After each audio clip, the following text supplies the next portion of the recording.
Ladies and gentlemen, baby,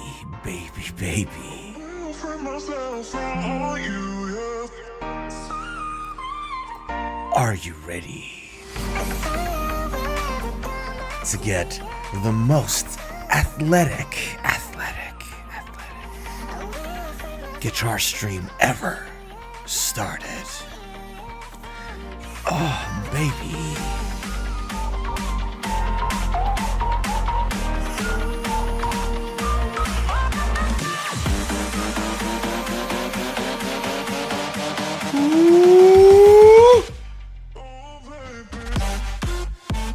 And you might think that this is a pre-recorded intro. You always think that every week. But it really isn't. Is it?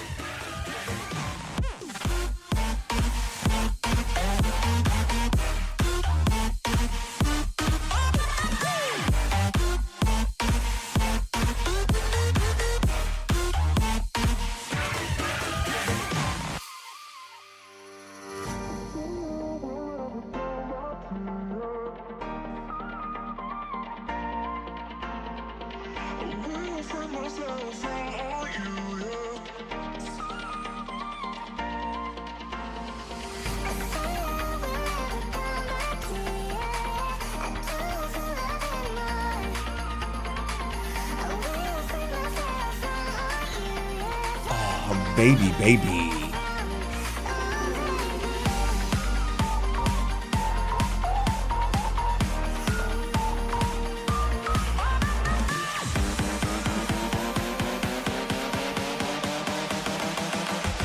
Woo! Ladies! Gentlemen! What's happening? Woo! Let's go! Let's get this party started. How you doing? Happy Saturday. Happy Sunday. I don't know where you are, but I hope you're doing well. Zuhair, right on cue. I love that. How are you? Good evening. I hope everybody's doing well, because the devil's in the detail.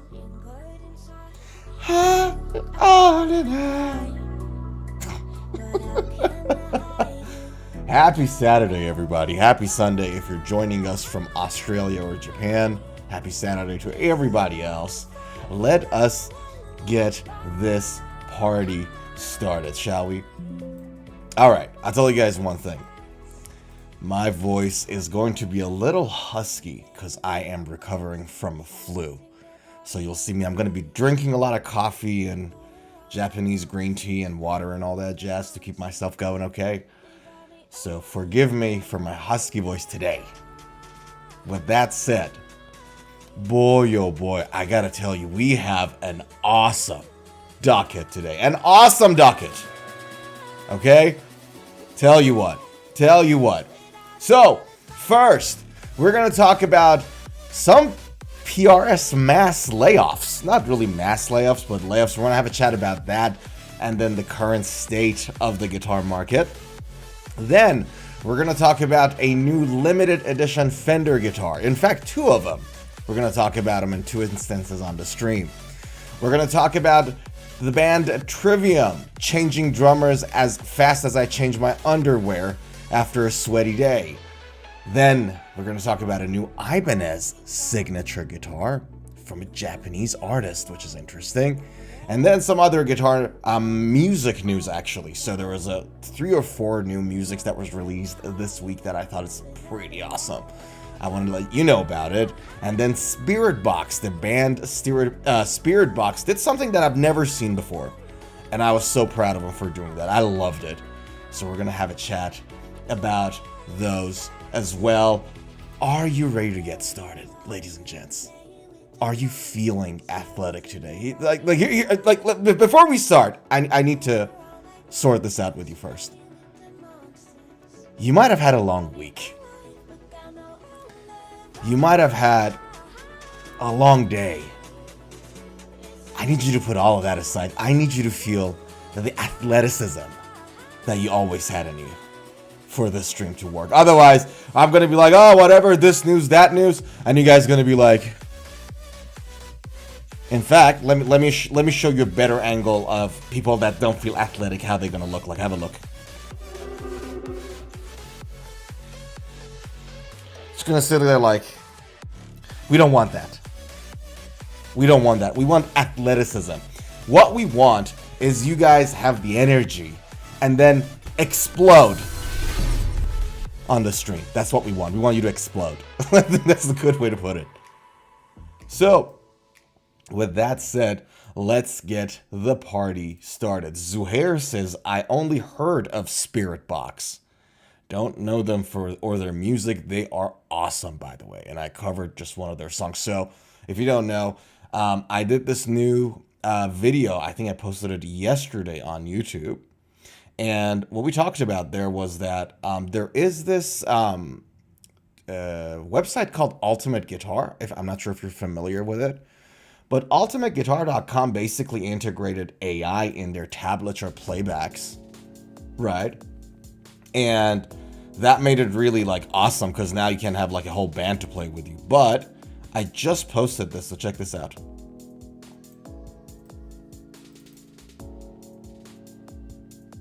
Hold on.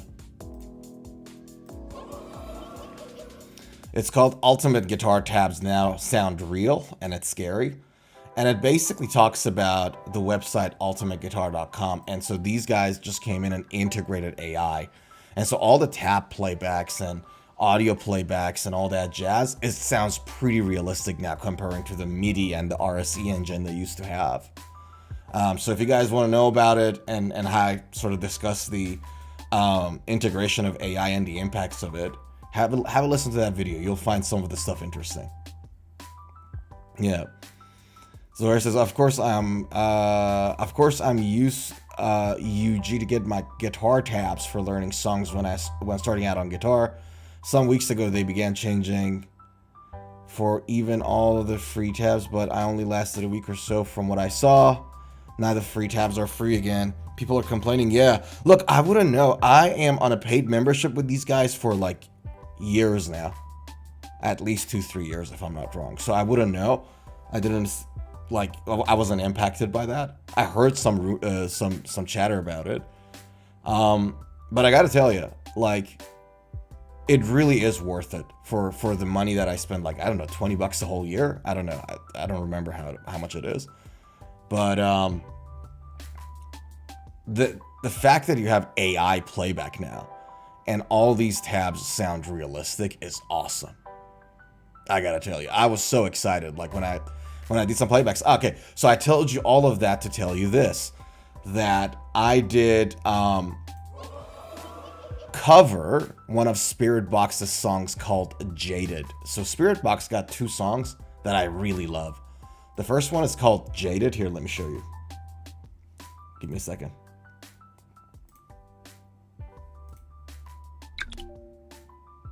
I thought to make it romantic a little. So, Spiritbox Jaded. I love this song. So that was a song that I recently covered.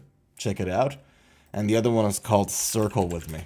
And it's probably like their best song ever. It's awesome. It's just unbelievably good. I love their stuff. They mostly, no, I think all of their songs are on 7 strings. Dropped F sharp tuning, if I'm not wrong. So, yeah, if you're interested, check them out. They're really, really good. The Spiritbox is an awesome band. Anyways, so let's get our docket started. So guys, the first thing I wanted to talk about today was I'm not sure if you guys heard the news. So Paul Reed Smith, PRS, has been doing some layoff. Apparently they laid off as many as 70. So there's 2 numbers that are circulating around online. Some groups say it's 70 people, some say it's about 30. Either way, there was this thing going on Reddit that one of the former employees at PRS posted, "Lost my job at the PRS factory today, and I'm not the only one. The writing has been on the wall for a while now, to be honest. Sales are down. our daily numbers are down, people running out of work and being put in other areas to keep busy, foregone bonuses. I've had a laundry list of issues with that place and how it's run for years, but damn, wasn't expecting to lose my job today. Okay, let's dissect this, because this is, it's much more interesting than what people make it out to be honest with you guys, right? Zuhair, I agree with you. It's a horrible news from PRS, but here's the thing. There are some nuances here. I think you'll change your mind. I think anyone's listening here will change your mind about this news a little. So, obviously, every time somebody loses their job, that's devastating, because job is not just about salary, which is a big thing, because with salary you pay rent, you look after your family, your wife and kids and all that. So, it's pretty important. But also meaning. Right? Job is one of those things that gives us purpose, a meaning, something to do, to be productive, and that's huge. So I'm not downplaying the devastation the guy is going through, the bad luck he had, or the hardship that he's going through right now, right? However, let's talk about this. Number one, it says, at the very end, it says, I've had a laundry list of issues with that place and how it's run for years. Means that this person was there at PRS for a while, right? At least a few years. That's the first thing. Secondly, it says, I'm not the only one. So there were quite a few people. Then it says, the writing has been on the wall for a while. Sales are down. Daily numbers are down. Right? So obviously we knew that about market, right? We knew that about the post-COVID market. And then it says something really interesting. People are running out of work and, here, listen to this, being put in other areas to keep busy. Being put in other areas to keep busy. That means PRS is doing what they can to sort of like keep as many people as they can. That's actually a really good thing about PRS. Like, it's not just that they're laying him off. They're doing what they can to keep as many people as they can. And I like that. So, the reality of this is, guys, that when we went through COVID, we had lockdowns all over the world. We had people losing their jobs, people not having anything to do. And there was a massive rise in the number of people who bought guitars or number of the guitars they bought. A huge rise. And so what did big companies like Fender, Gibson, PRS, and others do? They just pumped out guitars. So they saturated the market with guitars. Now, we're gone out of that whole COVID situation. And now economy's not doing as well. People are not doing as well. And a lot of people sell the stuff that they bought during COVID in the secondhand market, not just necessarily Reverb, because Reverb is the one you see, but what you don't see is places like Facebook Marketplace, Gumtree, and places like that where you sell your instrument locally, right? We don't see that. Like, we don't see stats of that. So you don't notice it. However, there was a lot of that going on. And so you can buy almost brand new guitar, like in a brand new condition, for 60% of the price. Easily right now. Right now. Right?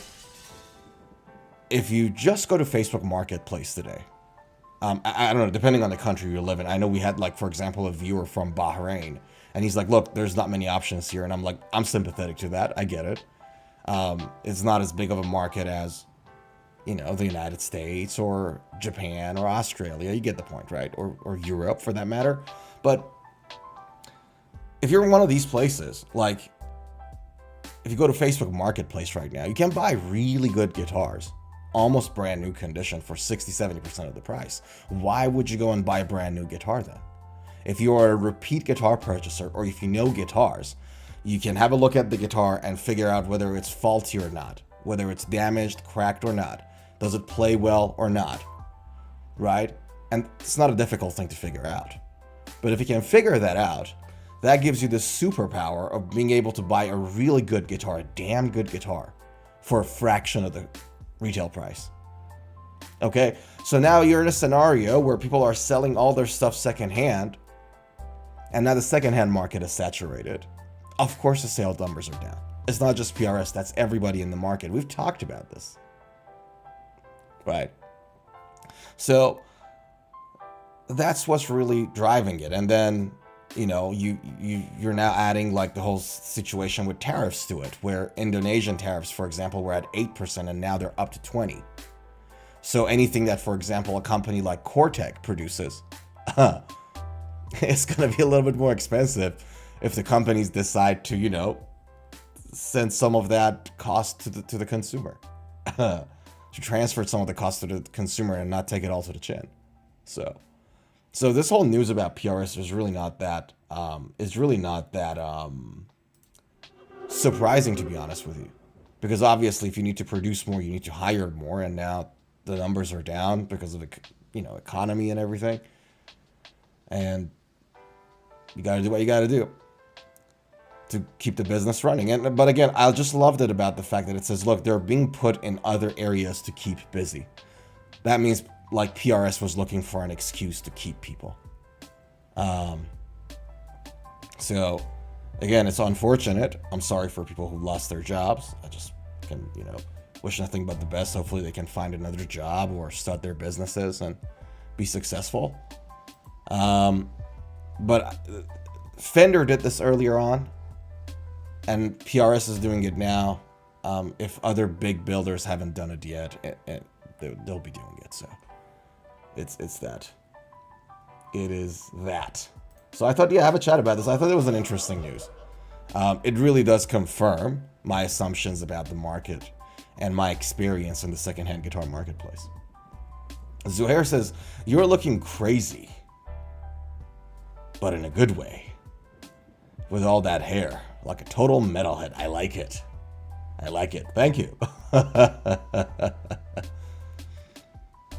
Those yellow lights look nice. Yeah. I think I bought them from Amazon. Like, they arrived a few days ago. I like them. They're not like, yeah, so I was like, all right, you know what? Instead of buying like a cheap one for $10, let me buy more expensive ones for like 30. And it's worth it. It's like, because I'm on camera like 24/7. Might as well just buy something nice. How do I get a job at PRS aside from this layoff period? I don't know. I've never applied to do it for PRS, but I understand that they have a careers tab on their website. Let's check it together. Good question. Are you willing to move to Maryland from New York, Zuhair? Angela Mull says, are you live? Yes, ma'am. We are live. Live and about. How you doing? Happy Saturday. All right, check this out. So this is their website, Zuhair. PRS.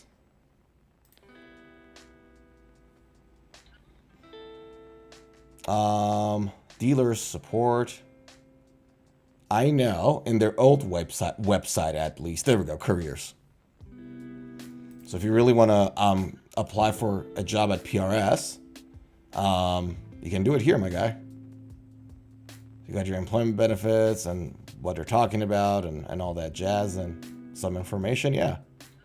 So if you're really into it, by all means do it. You just have to go to Maryland because that's where their factory is. And I know you live in New York.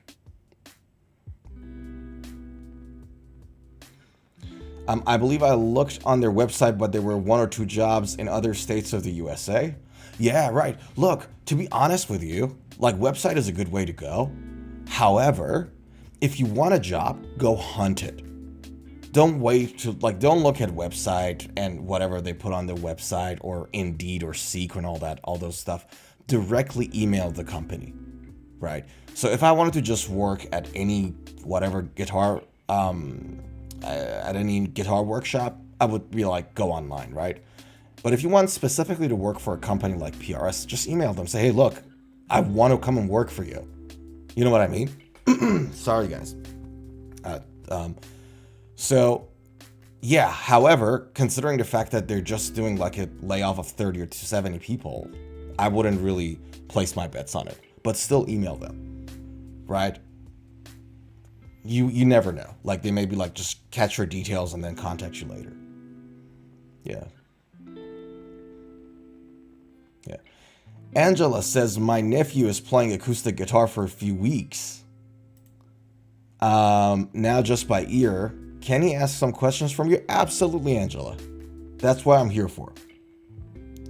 So, Angela, if you don't know, if you're new to the stream, what we do here is, number one, we talk about guitar news and gear reviews and all that, but also, and your nephew might be interested in this, we have a complete free beginners course that we're building on YouTube. It's completely free. You don't need to sign up, don't need your email, don't need your phone number or anything of that nature. Let me share my screen and show you.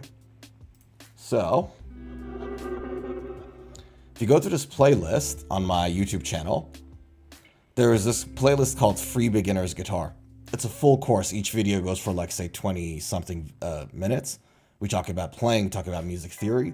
So if he's learning how to play the guitar or he wants to buy his first guitar, there are videos there for free that can help him out. And then we have this live stream where I sort of support that course. Like, so if you got any questions about anything related to guitar techniques or theory or anything I can help with, I'm more than happy to answer here. That's what this hangout is for. So yeah. Zuhair says, gotcha, didn't know about Maryland. Thanks. We'll directly email from now. Yeah, sure, dude. Yeah, just directly contact them. If you wanna hunt somebody, like a company, and work for them, just go direct. That's the best way to go. All right, now, my voice is getting huskier, guys. Just give me a second. I'm gonna put myself on mute. I'm recovering from flu. Hold on. Recovering from flu.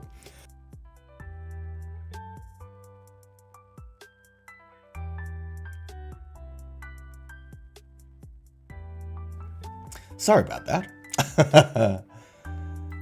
This whole flu business is really getting to me. All right, let's go to the next item on our docket, shall we? So, for those who don't know, Fender did it again with their new Hello Kitty guitars and merch. And now this one is a limited edition one. So if you don't know, this Hello Kitty guitar commonly is in the pink and in black. And the fuzz pedal is usually in pink too. But now this stuff did really well, so they're doing limited edition releases of this. And the price is the same as the normal ones for those who are interested. But this is basically what I'm talking about. So usually you get this or the pink one, and now this is the limited edition out. In fact, I got something to show you. Hold on a second.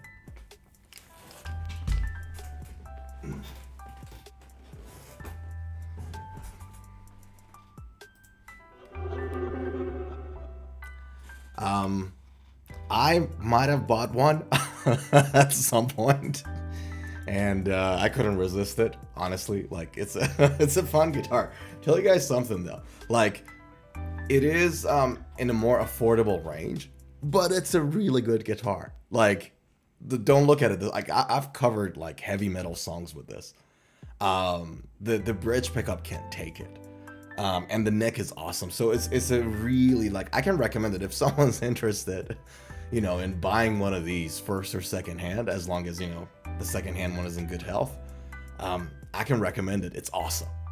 So. Yeah, alright, let me put my headphone on. Zuhair says, why the hell did you get this? Look, to be fully honest, it's the most metal guitar I have at home. and I have like Corey Bailu's signature guitar, the V1 sitting back there, right? It is the most metal guitar ever. Like, you play this just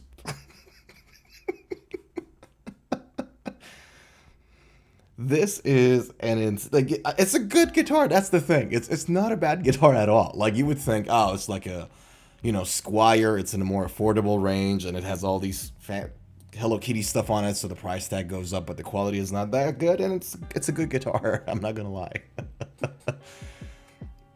It's just that there is a nice contrast between this, and then you playing heavy metal on it, and then, in fact, the marketing campaign for this white limited edition one, hold on.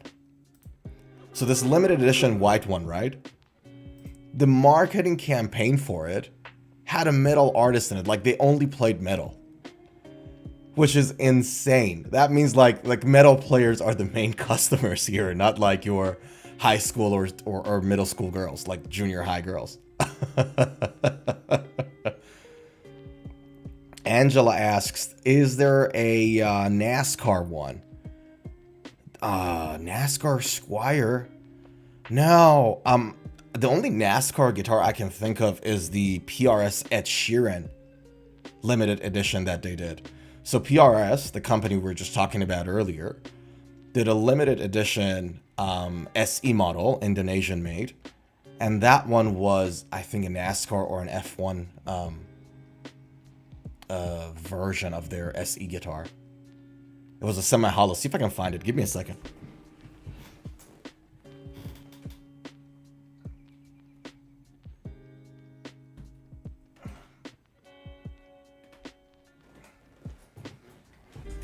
Sorry about that. So that's the, I think this is the guitar I was talking about. Hold on. Ed Sheeran. It's this guitar. Yeah, there we go. So this was the, because Ed Sheeran did the soundtrack for the movie F1. And they made a limited edition SE model for him just for that. It's a hollow body, not a semi-hollow. And that's the guitar, and that's like the F1 inspired. Like, this is the Ferrari colors for those who don't know. It's like the Ferrari red with the yellow inlays. So, yeah, but not the Fender, not this one, I don't think. Angela asks, when did you start having an interest in guitars, and how long did it take you to feel comfortable saying you were no longer an intermediate? I started to have interest in guitar when I was, I think, like really young, 13, 12. So a family friend of ours was, coming over, and one day he brought this CD of a Metallica's concert in 1992, in some state. I don't remember where it was, but the concert was from 1992, and he brought in a CD of that concert, and I watched the first 10 seconds and I was hooked. So that's where I kind of got inspired to pick up the electric guitar. So I became a lover of electric guitars since then. So it's been a while. And then how long did it take you to feel comfortable saying you were no longer an intermediate? To be honest with you, never thought of it that way. We think of layers, stages in the guitar journey: beginner, intermediate, advanced, however you want to name it or label it. But the reality is that it is a continuum. It's not to this day, I'm practicing every day, right? To this day, I do my best to put at least 3-4 hours a day in for my practice routines. Now, I understand that as somebody that teaches guitar, and you've probably seen a lot of other guitar instructors in person or online, when you're productizing a service, right? When you're turning a service into a product, then there are certain things you have to do to communicate what you have for your students, right? So that they know what is it that they're getting. And these labelings of, beginner course or intermediate course or advanced course does a good job to very simply and quickly explain that. So like an information about the course. So it helps productizing the service. But other than that, to be honest with you, it's really a continuum. Now, that's a long answer, but I'll give you another answer to the same question. That is, when I started to play the songs that I always loved to play, like more advanced songs, faster riffs, and things of that nature, that's when I was realized, okay, I can do this. I hope that answered the question. Yeah, that was a long answer. Zora says, that's a funny question. There is no fixed standard. Different guitar players are different stages. Depending on the music they play, how much they practice, what skills they have, things like that. Yeah, you're right. Actually, type of music they play is a massive thing, right? Because if you just want to play some pop songs and all you need is 4 chords per song, you can just work on that for a short time and just like drill on that, just like go deep on that, and you're good. In fact, that is one of the reasons why when you see all these online courses or everything else, everyone just, a lot of instructors more often than not just focus on teaching the students some chords so they can go home feeling like they learned to play the song, right? So that's the thing. So depending on the type of music you play, yeah, you're right. That I totally agree. That's a good point, actually. Zohair says, for me, it took 16 years until now. I can finally play some of the music that got me into guitar, like Metallica. Yeah, it takes a while. Yeah. And also, can I say something? Like, when you say learning how to play the guitar, it's so important that you structure your guitar learning journey. And Angela, this is for your nephew, perhaps. In a way that it works for your lifestyle. Right, so I had a student of mine, and he's one of my favorites, right? He was a retired gentleman in his mid-60s, right? And this man just loved spending time with his grandchildren and looking after them. And so his kids would go out to work, and then he would look after the grandchildren, right? And so he structured his learning journey around that. So you got his priorities. All right, now I got this amount of time and this amount of energy in my hand, so I'm gonna, you know what I mean, structure my learning that way. And you have students where they have 9 to 5 jobs and a family, you know what I mean? So you have to pace yourself out the way it works for you. So it really differs for everybody. The goal is not, and here's what I say, and this is controversial, right? This is going to be a controversial thing.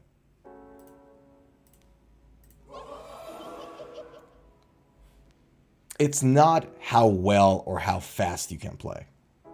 If you're not a professional full-timer, or if you're not intending to become a full-timer professional. Okay? This is where like 80% of guitar instructors flip hearing this. Okay, it's not about how good you play. It's about how much fun you have. Now, is you becoming more competent in playing the guitar make it more fun? Does it make it more fun? Yes, in a lot of instances, but not always. Okay? Becoming a better player is not always correlated with being happier playing, with having more fun playing. The goal is the fun. The goal is the joy and having a good time, not twitching your finger muscles faster. Okay?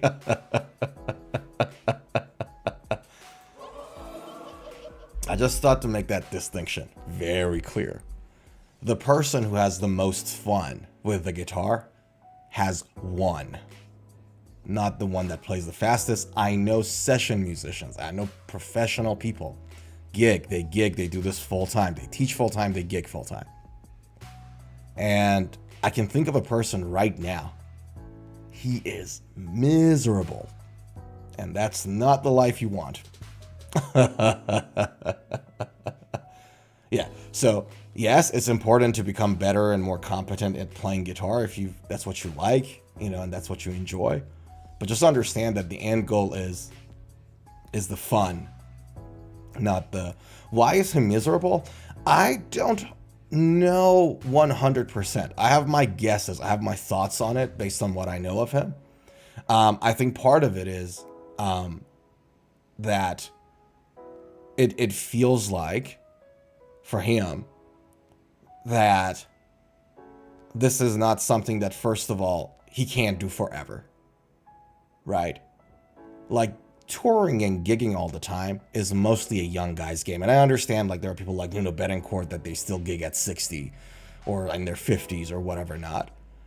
But at some point, you know, all that usage of your hand is going to catch up to you. And he's been injured, you know, his wrist and hand and all that, and carpal tunnel and all that jazz. So these things actually add up. Like, touring is a tough life. Gigging full time for a living is tough, man. It's not easy. You know what I mean? And so I think part of it is that sort of creeping up on him. But also think of it like this. Again, we all see the rock stars, the Nunos, the Metallicas, the Megadeths, the Tim Hensons, and all that jazz. So we see them. Yeah, right. But there's like less than 1% of players actually make it there. There was a 99%, there's like a remaining 99% that they would have probably be financially better off if they just got an office job and then played guitar for themselves, like in their spare time. Do you know what I mean? They'd be like much more financially well off. And you know, you can operate on vodka and Red Bull and 4 hours of sleep when you're in your 20s. But then when you get to your 30s and 40s, you start about thinking, you know, about making a family and having some stability and having a life that is different to the life you had in your 20s. And you know what I mean? Early adult life. Sorry. And so the guy looks at it and he's like, hey, I'm in my like 40s and I'm like closer to minimum wage as opposed to like the average, the median. And I've been doing this for I've been doing this for 20 years. You know what I mean? So where am I now? And that thought is difficult. That's a difficult thought to deal with. And I think the combination of these two things are getting to him and many other artists. Many other artists. It's not easy to gig, man. I had a call. Again, you guys can check it out on the channel. I'll show it to you guys. So if you guys know Cradle of Filth, Cradle of Filth is this sort of like a black metal, goth metal band. And I interviewed their former guitarist. They're really big. They're really famous if you haven't heard of them. Cradle of Filth. I interviewed Richard Shaw, one of their former guitarists, who's an awesome guitar player, by the way, right? That call goes for about 45 minutes. And this is a band that like sells out massive shows, right? And they do international tours. It's a big band. They've been around for 30 years, right? And when he was part of that band for full time, writing, touring, recording, all of it, right? He needed a side hustle so he can pay rent and his bills and everything else. Like he couldn't make a proper living wage, stable living wage, being in a big band like that.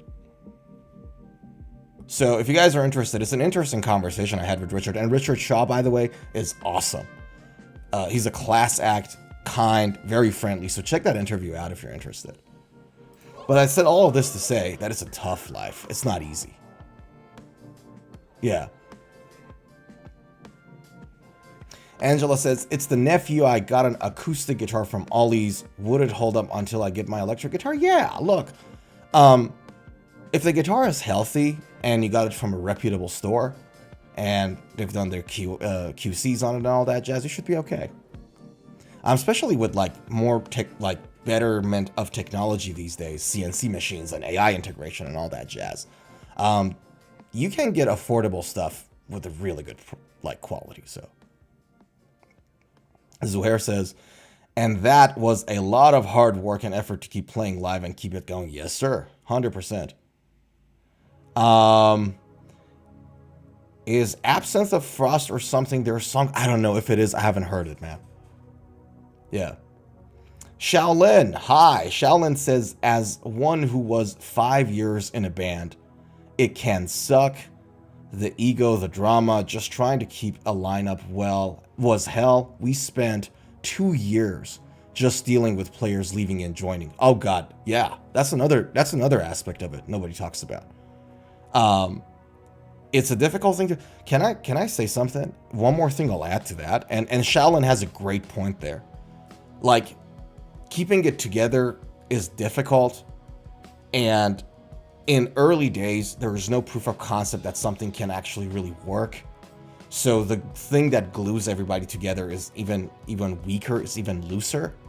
However, one more thing to add is that with artist types, right? People who do arts, not just guitar players, that is dancers, that is painters, that is actresses and actors, all that jazz. Artsy type people, right? We train ourselves to express something like out. Whatever you feel, you pour it out. You magnify it and you pour it out. You make it bigger and you pour it out, right?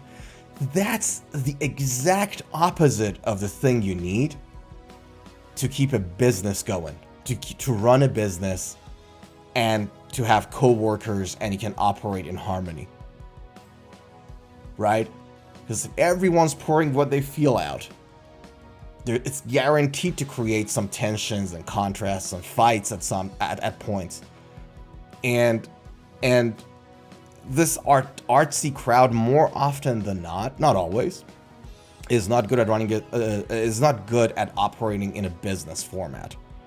So if your band, like, you know, goes from just playing in the garages to actually becoming a band, like it's now a business entity of its own, that's another challenge. And I know this for a fact, running a dance school.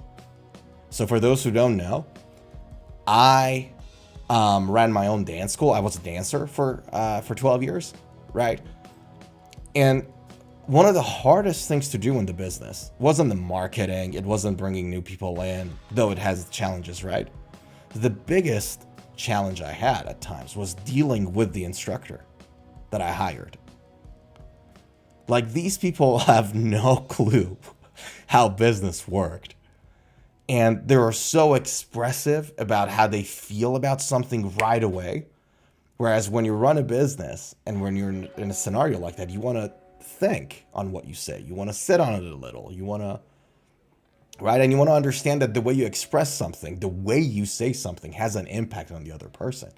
But artsy people are not always good at that. And so that adds to the challenge. Yeah.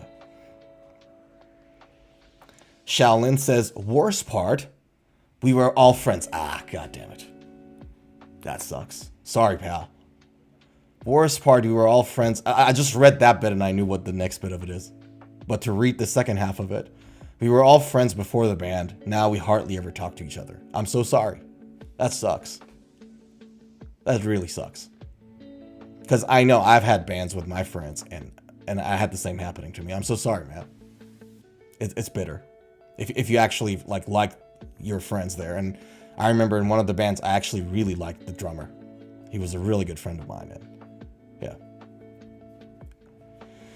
Angela says, I'm getting an Epiphone Les Paul custom.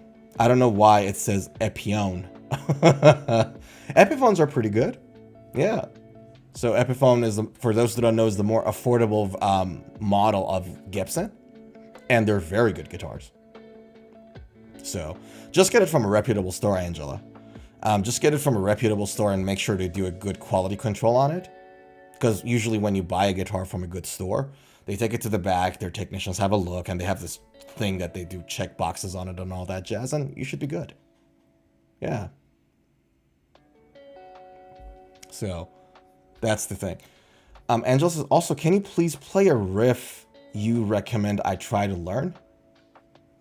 What type of music do you like? Have a think about it. Let's jump to the next item on the docket, and then you let me know what is the type of riff. What kind of? It depends on the type of music you like. That's really what it boils down to. Because you don't want to play a song that you don't like. Early, middle, and classic rock? What difficulty level?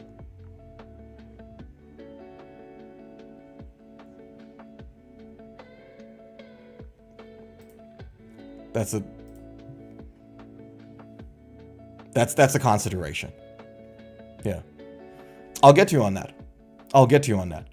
But let us jump to the next item. I really want to talk about this guitar, guys.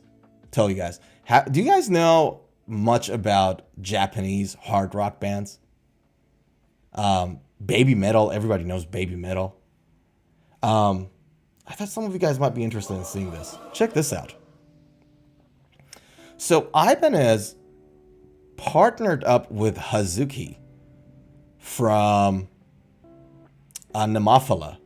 So she is the guitar player from Namafala. And they did this 7-string electric guitar, right? Angela, I'll do it in a second, sure. Thanks for that. So they did this 7-string guitar, which I thought it looks awesome, by the way. We're going to hear from it in a second. But they did the 7-string guitar, and it looked great and had Fishman fluences on it. And I was like, oh, this is an interesting guitar. So check this out. The price tag of it is 440,000 yen, or on special it at 400,000. And if you convert that to American dollars, it will be around $4,000, if I'm not mistaken. 3,000 something. Right. So, check this out. So, it's a spalted maple top. And this is what I love about this, the design. Have a look, see how beautiful this is. So, for those who don't know, all these patterns on the top wood, the black lines, is a result of some sort of a fungus on the maple timber. Right, in the maple timber, rather, right? So some sort of a fungus goes there and creates these patterns, which is insane. It looks beautiful. I love spalted maple. So I thought they did a phenomenal job with both the choice of stain and just the pattern of the wood looks amazing. Yeah, so spalted maple top.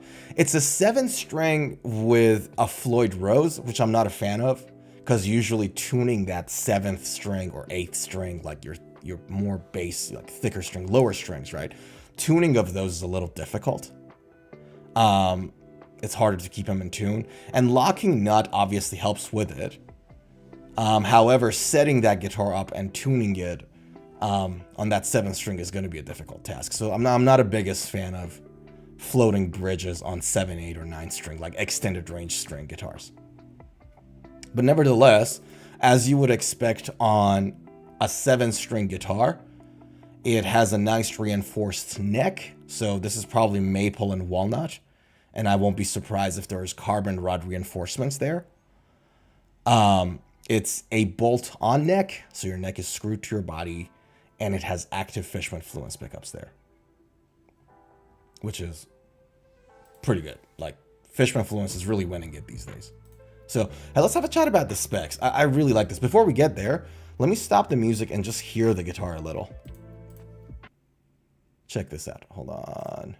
Here we go.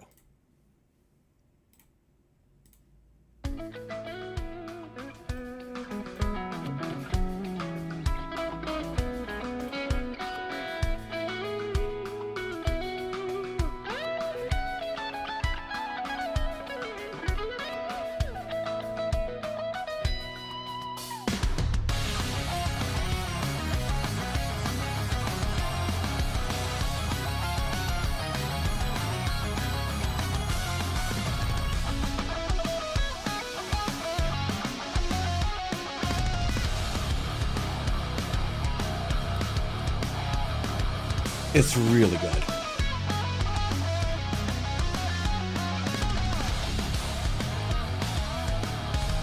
I just loved it.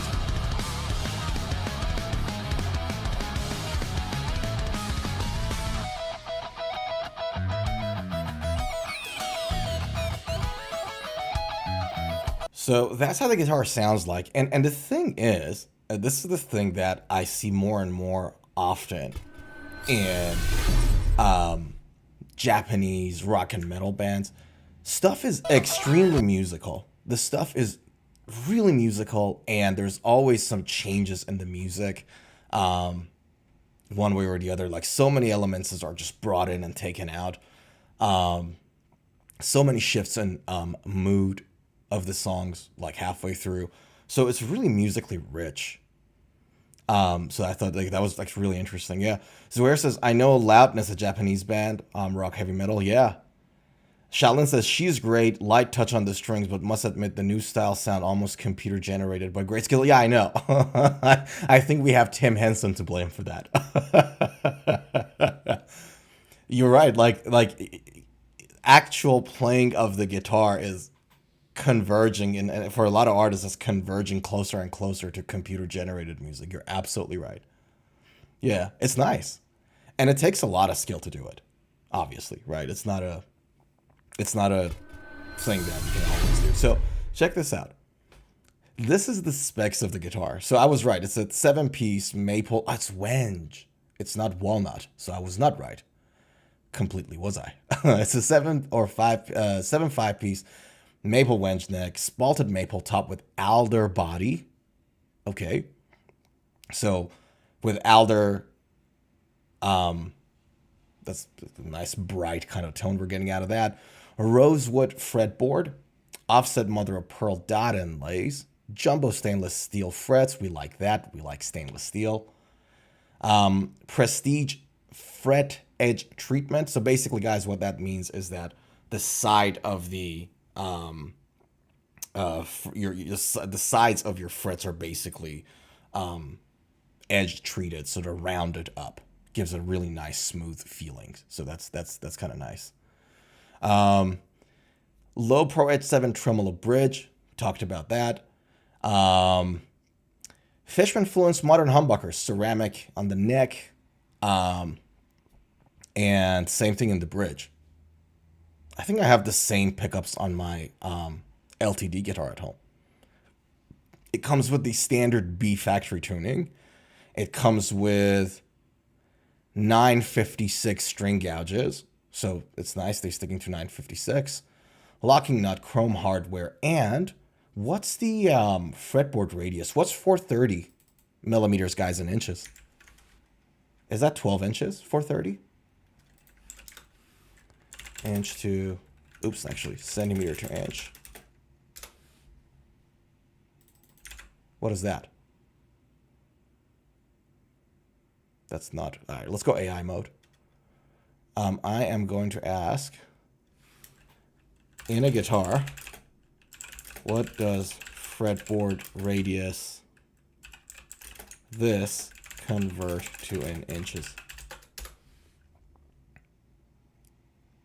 17 inches. Oh, wow, okay. That's flatter than I thought.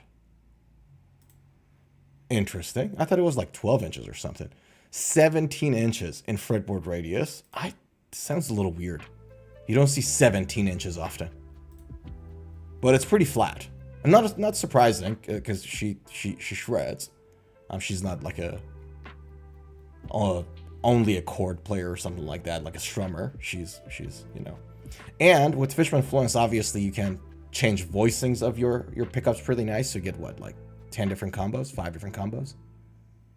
2 voices, 5 combinations, 10 different combos out of this guitar, which is kind of nice. And this is where Fishman Fluence really wins. So Gota machine heads and lumen lace side dots just for some extra spice on that guitar. So there we go. Shaolin says, amazing how many ways Ibanez can find to make the same guitar. I hear you on that. It is almost every guitar factory, though. Every guitar company kind of is like that, right? Once you got your tried, tested, and true recipe, in a lot of ways, it's just rinse and repeat. I mean, like, for the love of God, like Fender and Gibson have been doing that since the 50s. They came up with awesome stuff in 50s and 60s, and then since then, everything's been rinse and repeat. So, but I hear your point. I get it.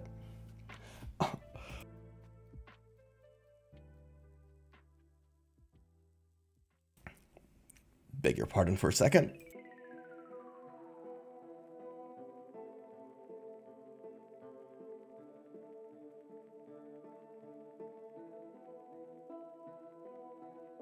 All right. Sorry about that. I'm still recovering from flu. But I gotta tell you guys, not a fan of floating bridge on a 7-string. Love spalted maple tops. Spalted maple tops are just awesome. And I love Goda tuning heads. So overall, not a bad guitar, but it is, I think, specifically made for the Japanese market. I don't think you'd be able to find that anywhere on Sweetwater or something. Let's just try it out. So, Sweetwater.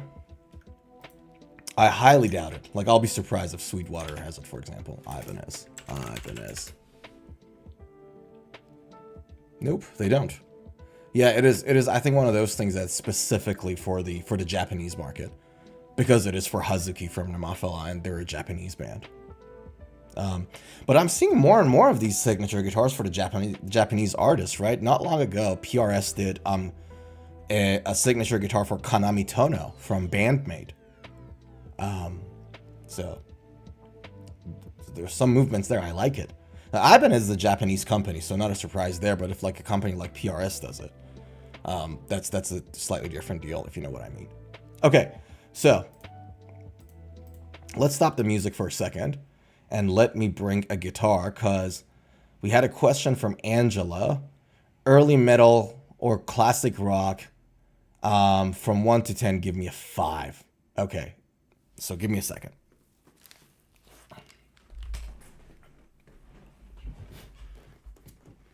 Let me actually put this on mute. I don't want to blow anyone's ear.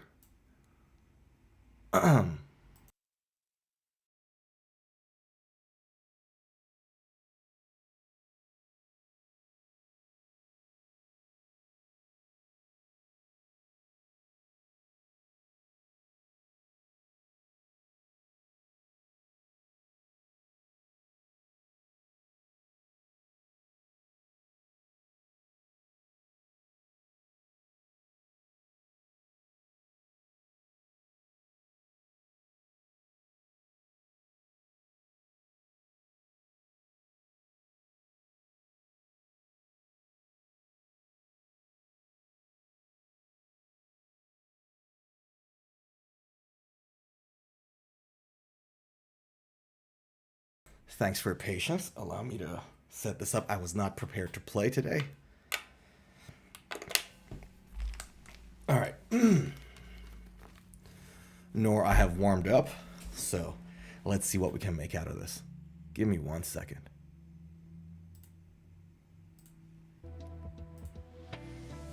Let me turn the stuff on.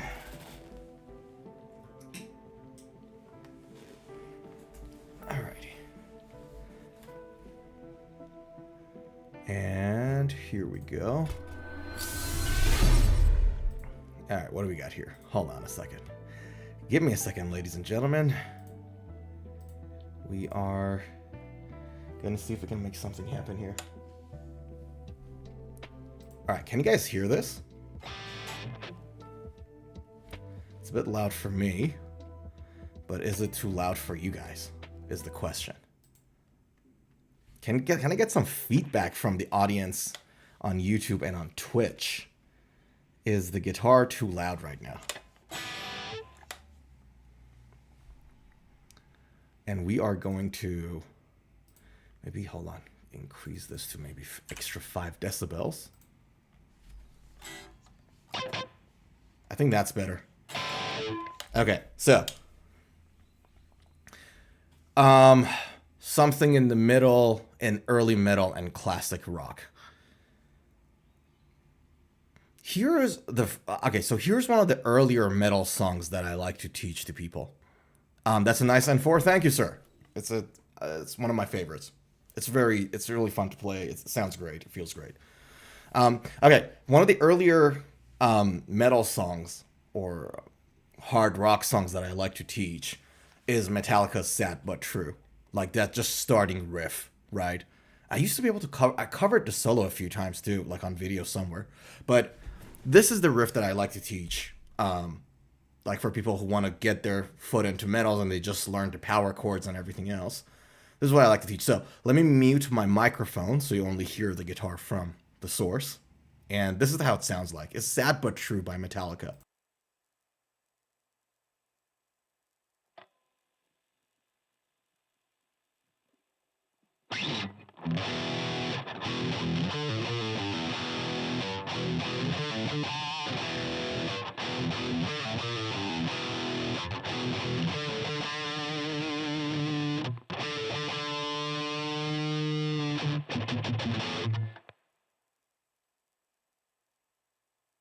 So if someone wants to dip their foot in classic old school like metal rock songs, this is a really nice riff because it's heavy, it's not too fast, and it sort of has power chords in it, which the students early on learn, right?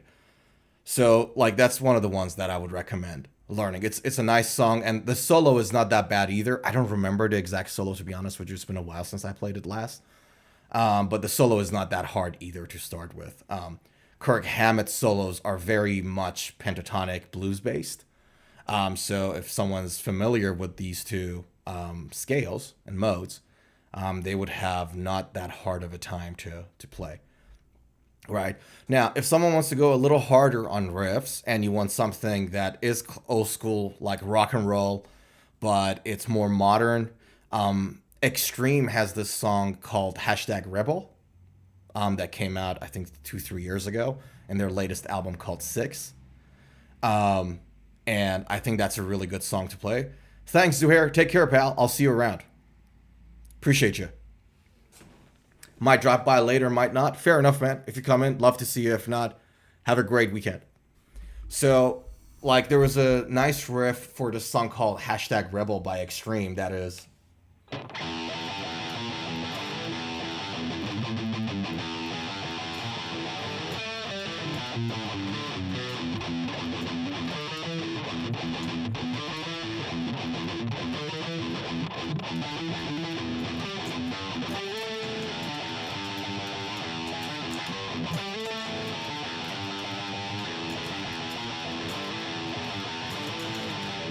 Right?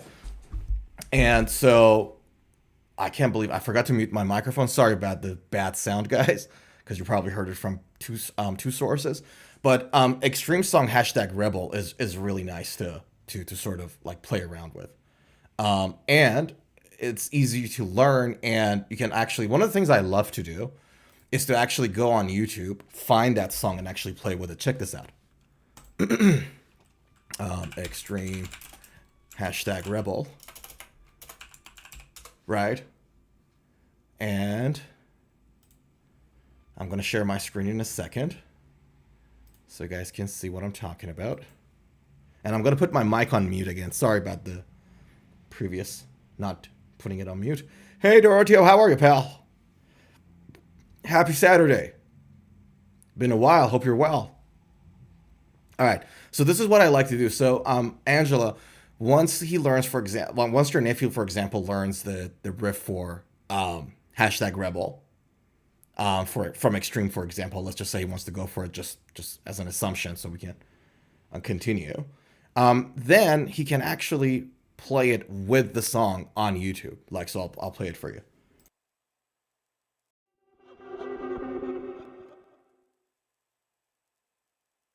And again, sorry about I'm going to make some mistake, guys, but forgive me for it. I'm not warmed up whatsoever. I was not expecting this. Doroteo says, killer Washburn X. Thanks, man. Appreciate it. All right. So I'm going to mute my microphone, and hopefully the sound is not going to be too low on the desktop side, but...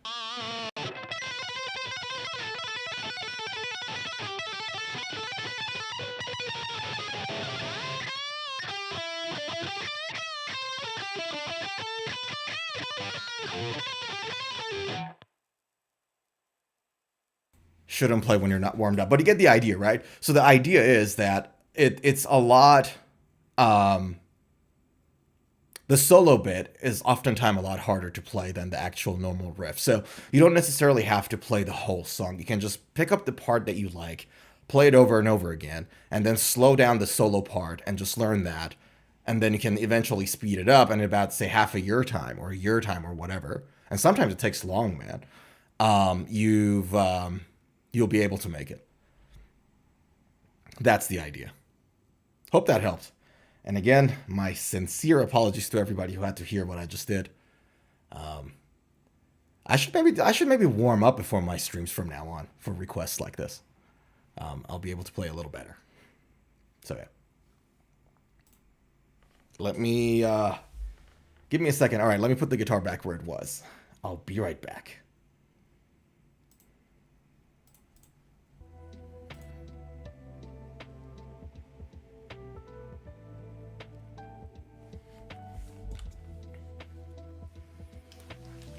All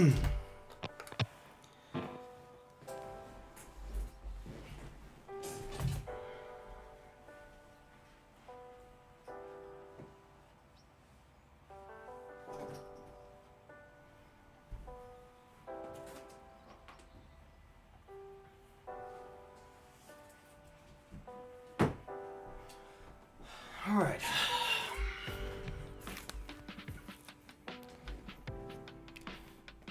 And here we go. Dorotio says, Ibanez rules. It sure does. It sure does. We were just talking about it. There was a new signature guitar that we were just talking about. Yeah. So that's like the whole thing. It's a great guitar. Check it out. Like if you had the time. It's not for the American market, but it's just the spalted maple top really sold it to me. Now, I wanted to talk about a few guitar metal music news with you guys. So there were some few interesting things that happened recently, which was really interesting. The first one was that you guys, anyone knows of the band Trivium? Like they got famous songs like Light to the Flies and all that. So Trivium is this metalcore band from Orlando, Florida. And these guys, for those who don't know, are notorious. Like Trivium is a great band. I'm a fan of their music. In fact, if you have a look at my screen, like where I am right now, that V guitar back there is their lead guitarist, Corey Bailu's signature guitar. So I'm a massive fan of Trivium. However, these guys change drummers faster than Kim Kardashian changing a husband. Okay, so maybe that wasn't the best metaphor, but you get the idea. So they were with their long-time drummer Alex Bent, who's an incredible drummer. They've been together with him for 9 years. I think it was a couple of weeks ago that they parted ways for reasons unknown. And then they onboarded Grayson Nick Truckman from Sepultura. And this was a bit of a hit to Sepultura, to be fully honest with you, because not that long ago, Slipknot took their older drummer. So they had a new drummer, and then Trivium took him, Grayson Nick Truckman. And then Mr. Grayson was replaced with a new guy, I think like 3 days after the announcement. It's like, so now Alex Ruttinger will be touring with Trivium on their tour.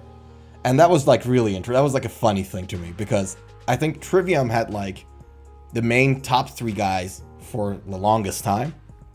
Like, you know, the Matt Heafy, the vocalist and guitarist, Corey Bailu on lead guitar, and then Paolo Gregoletto on the bass. And so they've been there for a very long time. They were the Trinity in Trivium, right? But they've been constantly changing drummers, like regularly. And that was an interesting development, which I thought it was really fun. And it comes at a weird time because Trivium is touring with Ginger and Harriet, right?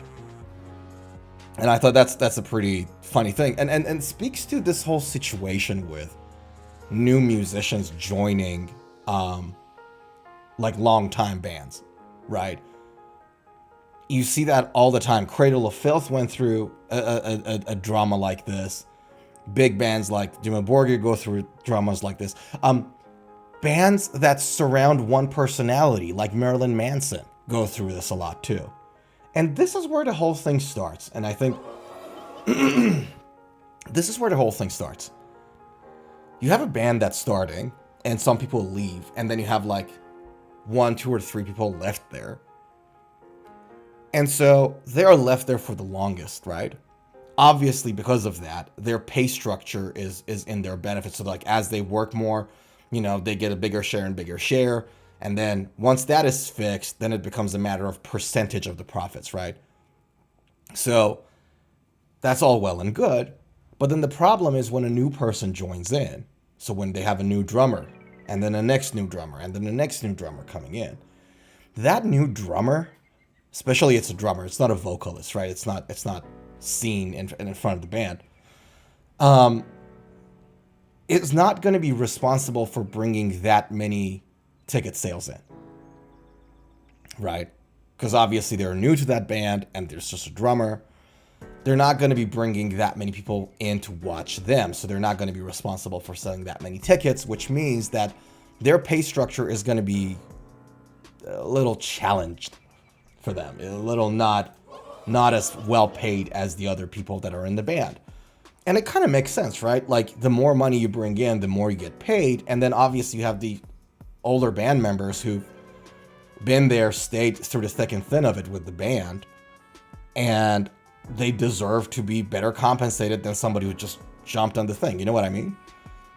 That makes perfect sense. However, that naturally creates this dynamic of new band member joining, feeling like, you know, they're not really a part of it.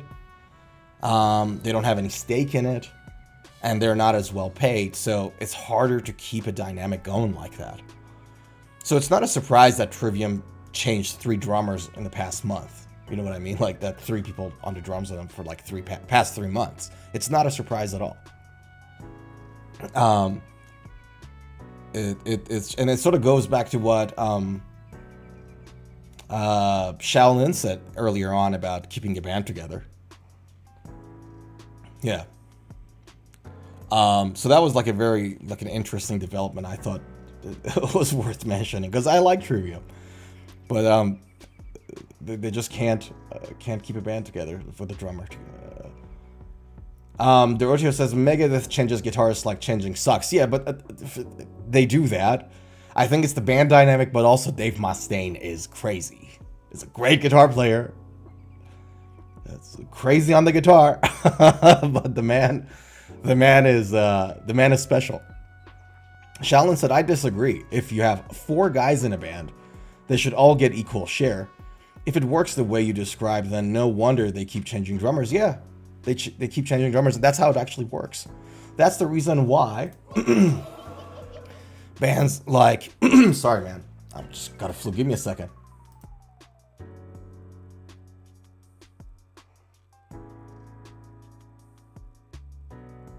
That's like older bands that bring in new people constantly change them. That's one of the main reasons. You know what the other reason is? If you bring in a session player is just, as you know, it's just like a hired muscle, right? And so there's no commitment there, and you can always change them. And if you bring somebody to join the band, right, you always have this discretion of, if you're a big band, if you're a name, you always have this ability to change them and bring somebody in, because everybody wants to join your band. Anyone who needs a job wants to join in. And so, you know, you don't have to pay as much. That's another consideration. And if not in the band, definitely in the touring team and the techs and all that jazz, the road guys. Shaolin says it's one thing if you have 4 members, and it's a whole nother thing if you hire players like Dave Mustaine does. Yeah, no, again, Dave Mustaine is special. I don't think we can look at it from the same lens with Dave Mustaine. That man is insane.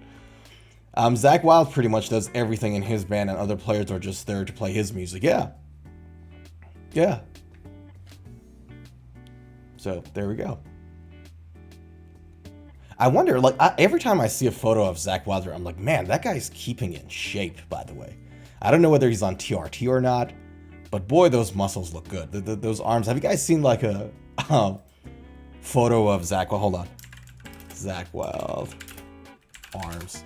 I'm just Googling Zack Wylde arms. Hold on. That man looks good for his age.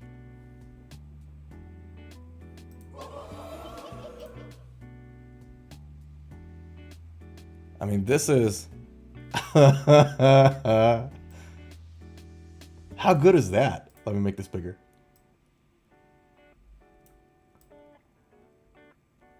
Not bad, right? That's pretty good. All right, let me shrink the size of it now. It's too big.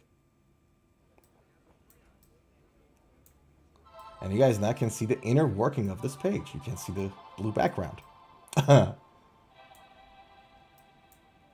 Hold on. We got it. We're almost there. Yes. Okay. And here we go. That's better.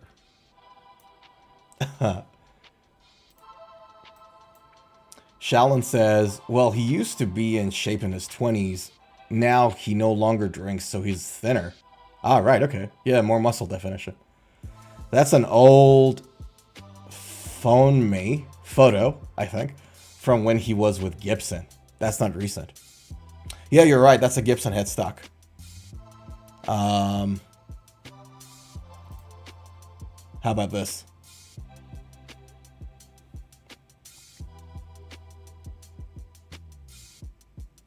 Yeah, the guy's ginormous, man. Look at that.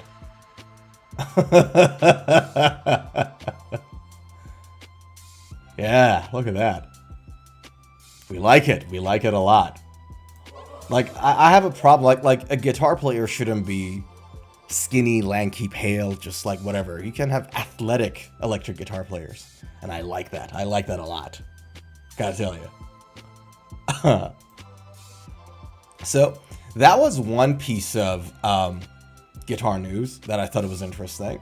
The other piece of guitar news that I saw, and I loved it so much, was this.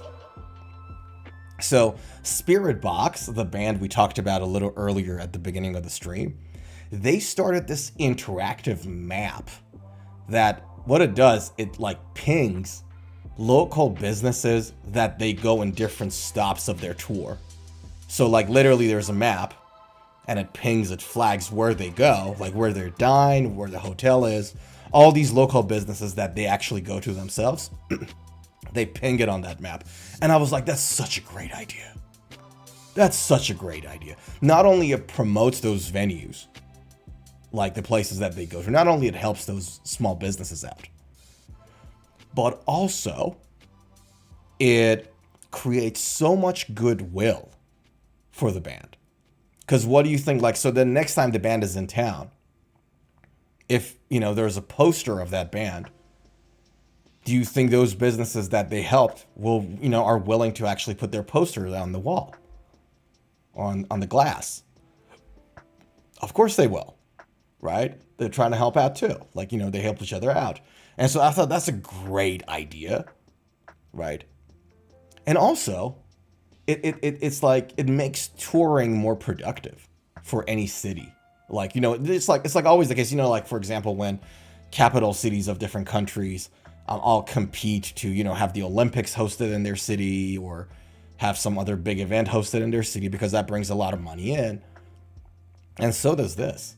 So I thought that was a great idea. I think every big band should do it. What do you guys think? Shaolin says, kind of funny. He looks like a Southern butcher, although he's from New Jersey. Oh, you're talking about Zack still, I think. I think that's where a biker. Yeah. Yeah, he does have the biker vibe.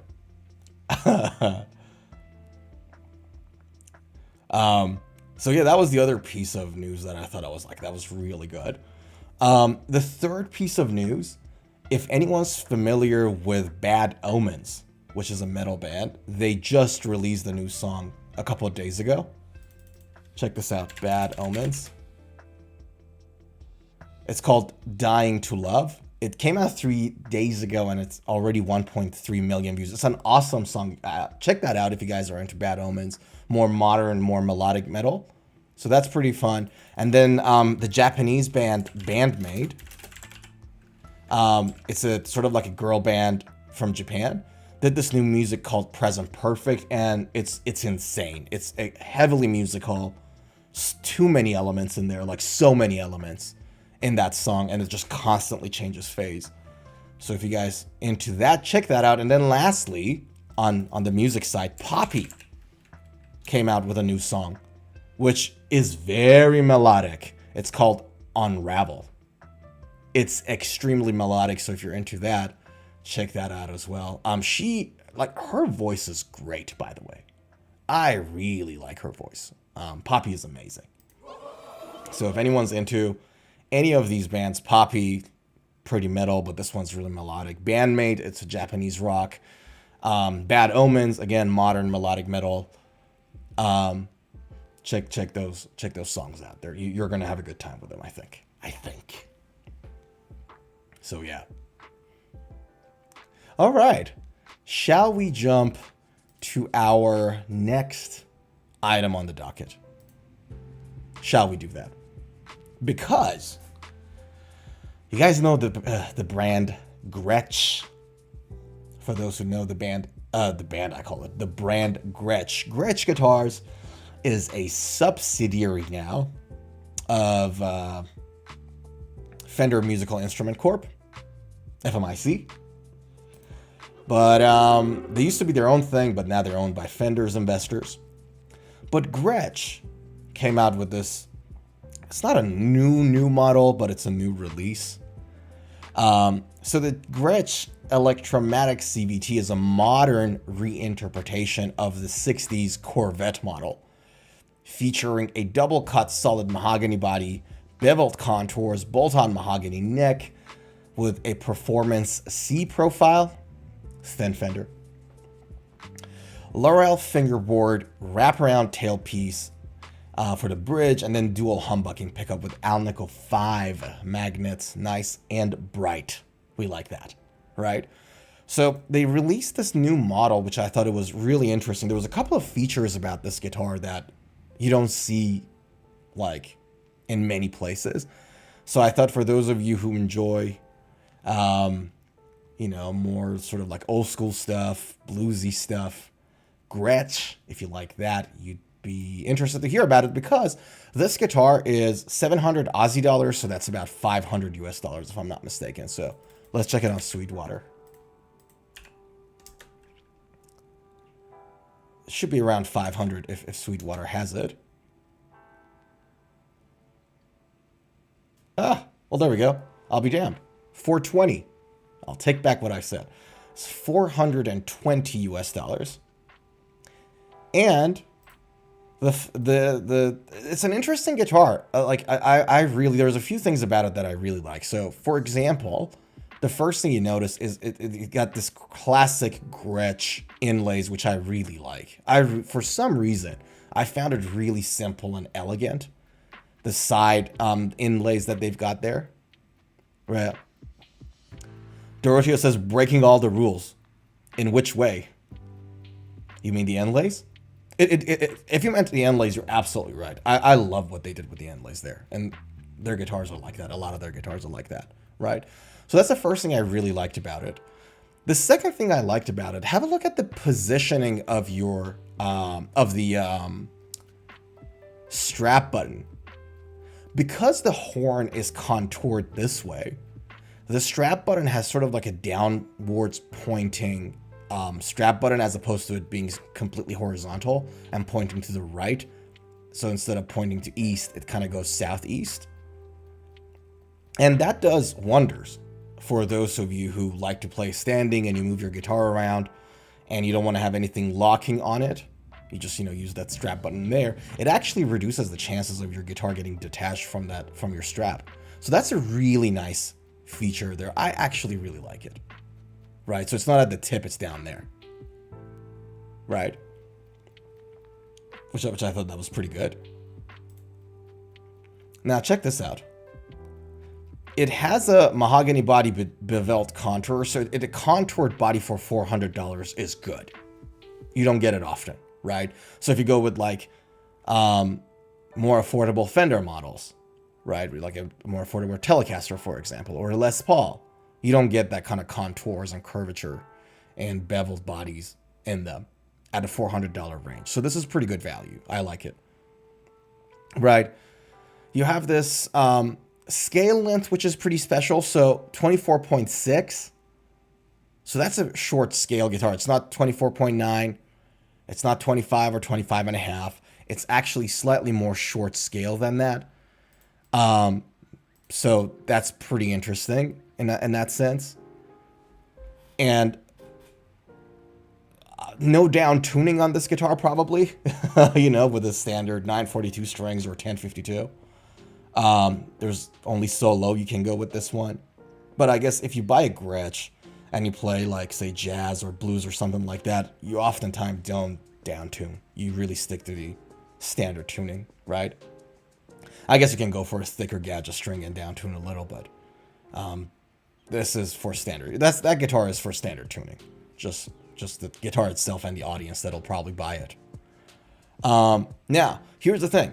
You got a Graphtec nut, right? You have a couple of humbuckers. And then you have a master volume with treble bleed. Again, treble bleed in this price range, $400 US, is pretty good.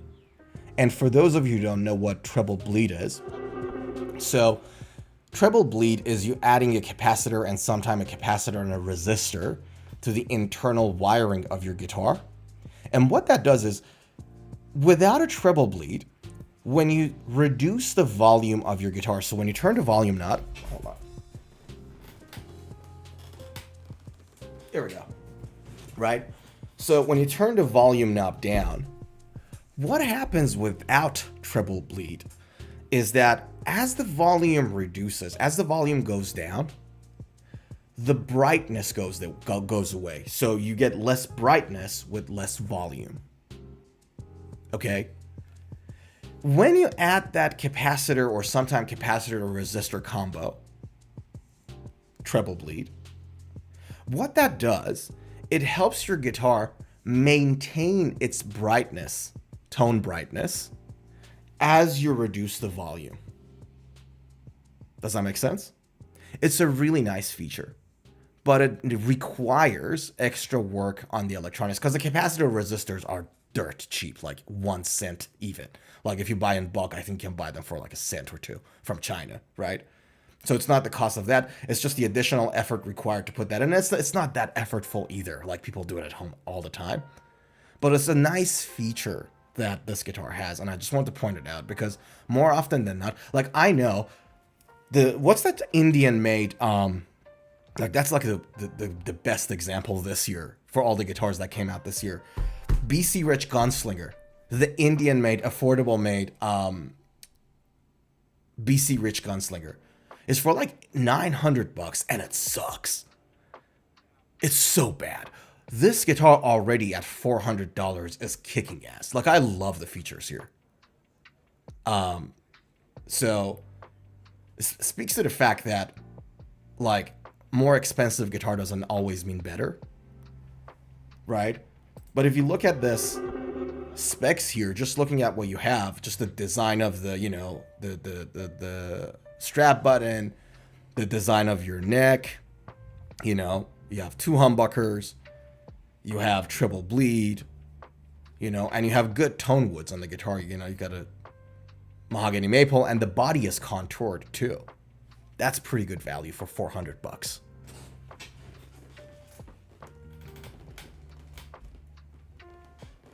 Right. So like if someone wants to like play jazz, blues, old school rock, stuff like that, that's like a perfect beginner guitar for $400, and it looks awesome too. So yeah, like I'd be keen to go into a store and actually play one of these. I'd be really keen to go there and do it. Even as a metal player, I kind of like the specs. So now you have a wraparound bridge with adjustable saddles. That's what we're talking about here. And it's called wraparound, by the way, because you literally wrap the string around from behind the bridge and bring it to the top. So the string doesn't go directly there. It goes around from under and over. Knurled metal control knobs, nickel hardware, and then available in 3 colors. So you have the vintage white, you have the Havana burst, and then you have that witchwood, they call it. I call it swamp green. Doroteo says, I missed 2 weeks of your live stream. Yeah, missed you, brother. Missed you. You weren't around. Hope things are well, man, by the way. I hope everything's okay. I hope you've been just away because, you know, weeks were long and you were tired as opposed to something bad happening. So I hope things are good, dude. Let me know if everything's okay. So then on the neck, my apologies, on the specs rather, I think we've really covered everything. The only thing left is really the body finish, which is gloss. Not a fan. Makes the guitar sticky. I much prefer, you know, to play with satin guitars. It's just faster. You don't get that stickiness there. And what is the... I want to know what the fretboard radius on this is. It doesn't say. Oh, it does. 12-inch radius. So it's not that curved either. This guitar is awesome. Oh my goodness. Like, I was expecting 9.5-inch, 10-inch radiuses because it's old school. I was expecting a more curved fingerboard. This is awesome. What a cool guitar. What a cool set of specs. It comes with 1046 strings. Not a surprise at all. Yeah, and it comes with a classic gig bag. What do you guys think? Am I like overdoing this? Like, or this guitar is pretty good, right? What do you guys think? Like, I don't think I'm overhyping this. I really dig this guitar. And I'm a metal player. Like, it's not something that I play. Like, this is not a style of guitar that I want to have and play with. But boy, I'm impressed actually for a $400 guitar.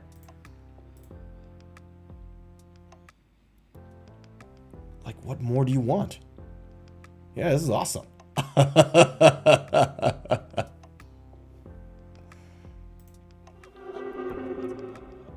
So I really think Gretch really kicked it out of the park with this one. Like, they did an awesome job with this guitar. I was so impressed with it. So there we go. How are we doing, Twitch? Twitch is pretty quiet today.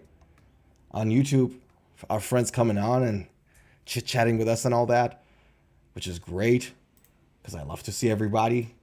But Twitch's been really quiet. I don't know what's going on Twitch. What's happening with Twitch? Twitch, you gotta get your act together. Shaolin says a better body design, different headstock shape. It's kind of a meh in the looks department. Yeah, I hear your point on that. It's really Gretch in its look department, to be honest with you. This is like, this is really truly Gretch. And I hear you on that. It's not a type of guitar that I like to play, right? It reminds me of, you know what this design reminds me of? Gibson Theodore. I'm not sure if you've seen it. Hold on. Let me see if I can find it. Gibson Theodore.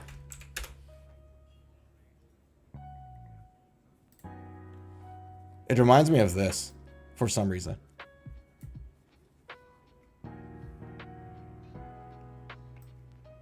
If it's not, like, it's really inspired by it one way or the other. It's just the way that the... looks like plain Jane. Yeah, not a fan of the looks either. Not a fan of the looks at all. But for some reason, that guitar reminded me of this.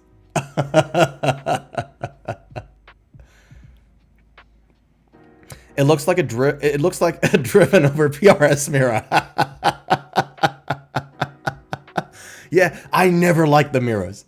I'm a fan of PRS. I never liked the mirrors. Never. You're right. It does look like a mirror. I can see it in the pickguard and all that.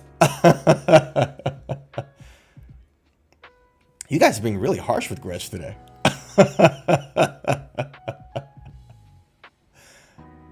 Let me show everybody on PRS mirror for those of you who haven't seen the mirror before. You're not missing much, but this is the mirror.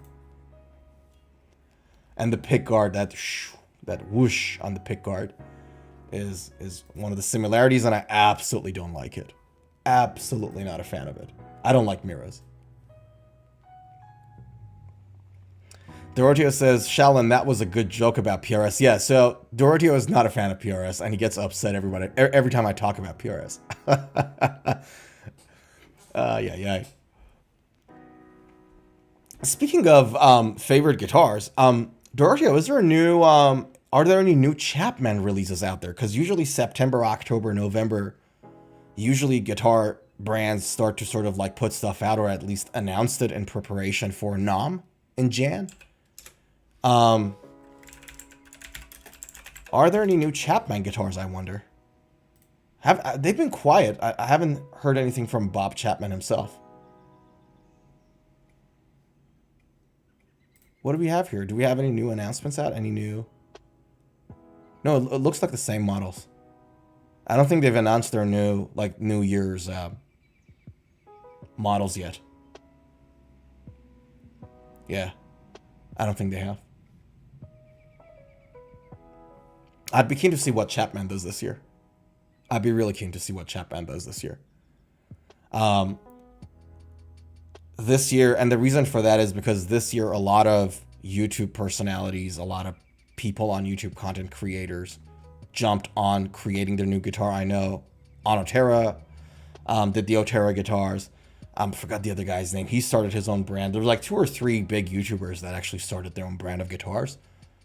So the competition is getting higher in a market that is declining. So I would expect somebody like Bob Chapman to sort of come out swinging. You don't want to be forgotten. Yeah. Shaolin says that purple guitar in the front is terrible. I hear your point. You know, if I can find that Chapman guitar, hold on. I love that. It's a Chapman ML Pro made in Korea. Maple? If I can find that, I saw this guitar and I fell in love with it. It's one of older it's this one. Oh good God, it's this one. No, it's not. No, sorry. No. It's a Telecaster version of this. Telecaster.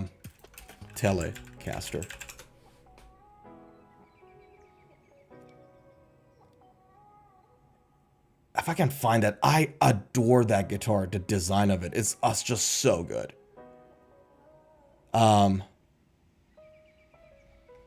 Maybe it's called ML3 maybe, because ML1 is the Strat. I think ML3 is the Tele. Am I right, Doroteo? You're the Chapman guy, so I have to rely on you on that. Yeah, there we go. ML3 is the Tele. And there's one with like a natural finish, and it's one of their older models. I think it was made in 2016 the one that I saw, and I just adored that guitar. It's this one. I just adore this guitar. It looks so good. I just love these natural finishes. These like natural wood colors. I just loved it. And so this is the reason I brought this up. They're going from a beautiful design like this, or like this. Some like awesome looking guitar. Chapman guitars used to look really good. Right? I mean, look at this guitar. It's beautiful. It's simple. It's elegant. Or I think this is the one that Doroteo has. Doroteo, you either got an ML1 or ML3. I think you got it, but you got an Aqua one. Right? Look at this. And then from that, going to this is not a step in the right direction. Which is what I'm trying to say. It's like, so. Right? It really isn't. So I hear your point. You said like the purple one in the front is terrible. I agree with you. I don't think they're doing a great job with the aesthetics of their guitars as of late. I would have much like the old school ML1, ML3 Chapmans looked amazing. They just looked really good. Like I don't understand who, like, at some point I would expect somebody would sit in a boardroom or in a Zoom call, people that he consults. I don't think he makes these decisions like in isolation on his own only. Even he can't be like the person that makes the final call, but he's not the only person that is involved in that decision making, I would think. And to be like, all right, you know what, guys, let's sit in a Zoom call. Oh, this swamp color looks amazing. Let's go with it. Like, like I'm like, no. Let's take a step back, people. Yeah. Yeah, I'd be keen to see what Rob Chapman does this year. Just given the competition and the market and everything else, it'll be interesting to see what the new designs look like. Like now, I don't think, honestly, in its current state, I don't think he's going to be able to win with something that is of the same caliber, at least in the aesthetics department. Right, quality, they can be great guitars like Roasted Maple Next, for example, massive fan. Yeah. Shaolin says he started as a brand that asks the buyer what design they want and just companies stop doing that. Yeah. Yeah. He used to be quite open and online and engage with his audience and sort of take feedback that way. I don't think he's been doing it as of late. Great guitars.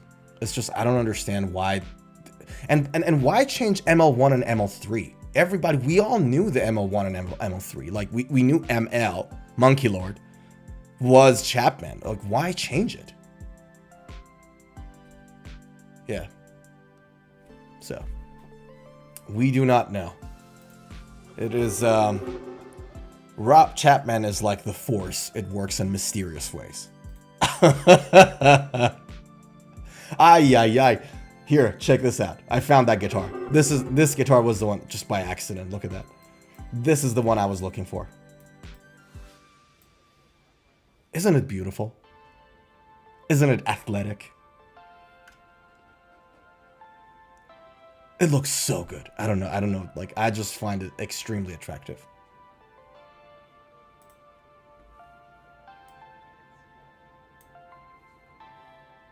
Yeah.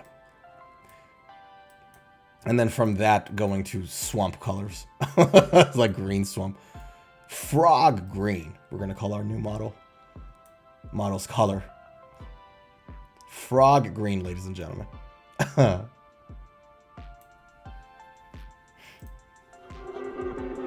Shaolin says, I think he's struggling with sales and have to go the more budget way. So maybe just trying to keep the naming reserved to the higher quality ones. You could be right.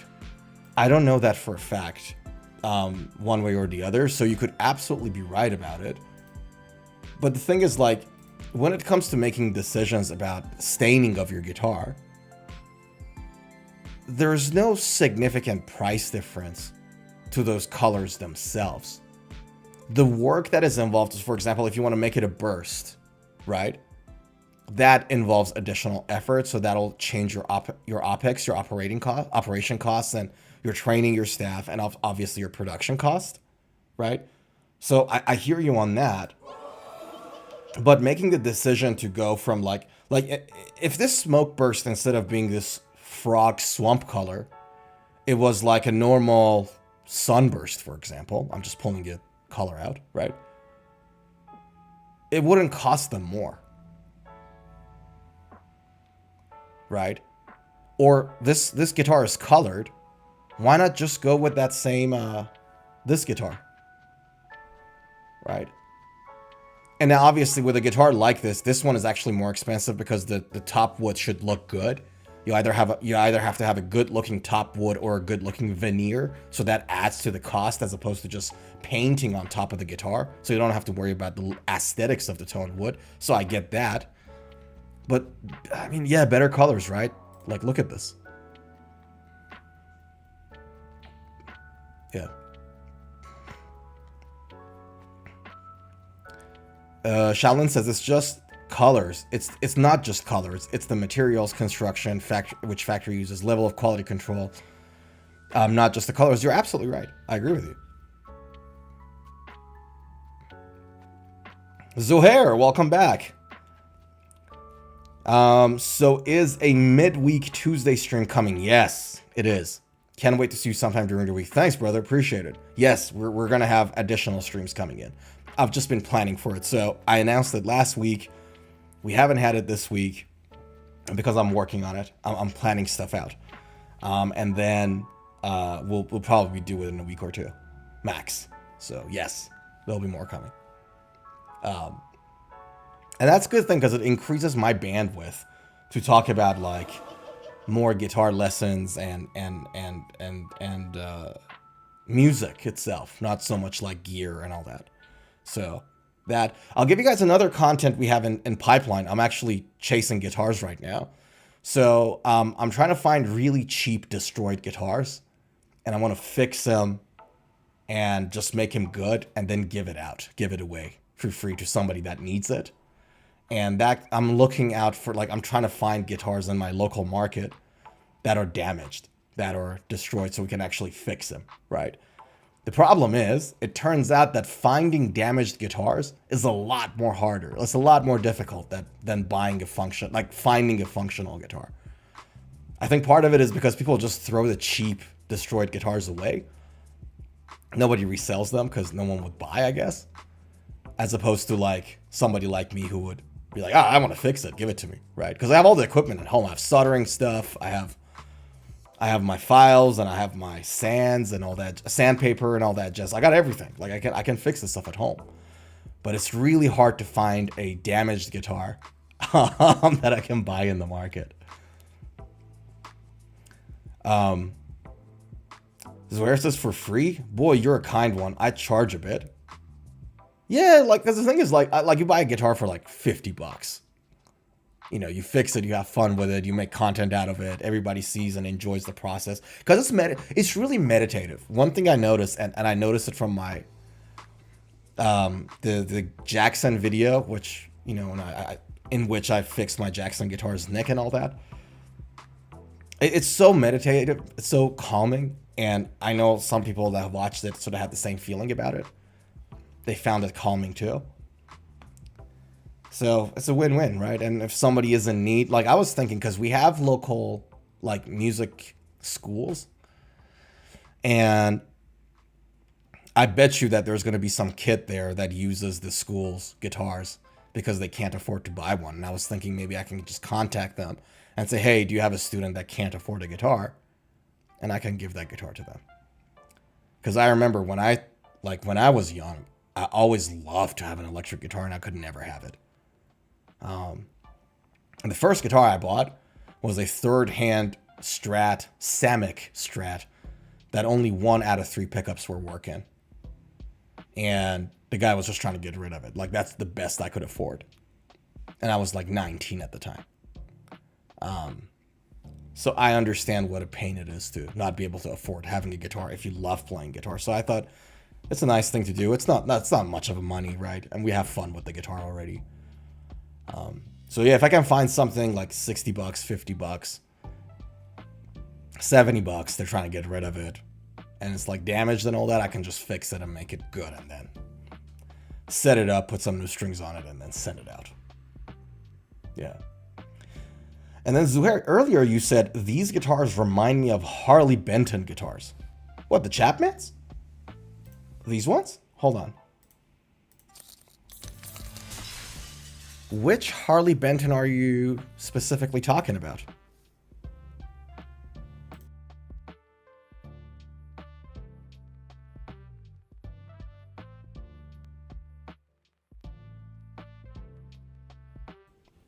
Interesting, okay.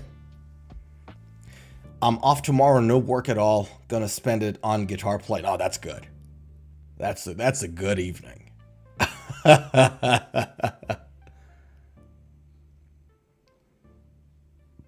Take a look at any Harley Benton and you would notice how the body and shape are similar. Okay, let's check it out. Boy, I love this guitar, by the way. I'm not sure if I told you.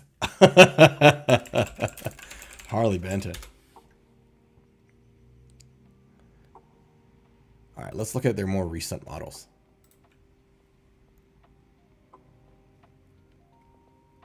Reject cookies. They don't look alike. There could be a specific model that looks like those guitars, but they don't look alike, man. Really? Like, these ones look like insane colors. Harley Benton's look like standard Les Paul and Strat colors, like the gold top, the Black Beauty, Black Strat, white Les Paul, and Sunburst. I'm not looking at the right models. Okay, so what model are we looking for? All right, let's go to TE style. Let's go to Telecasters.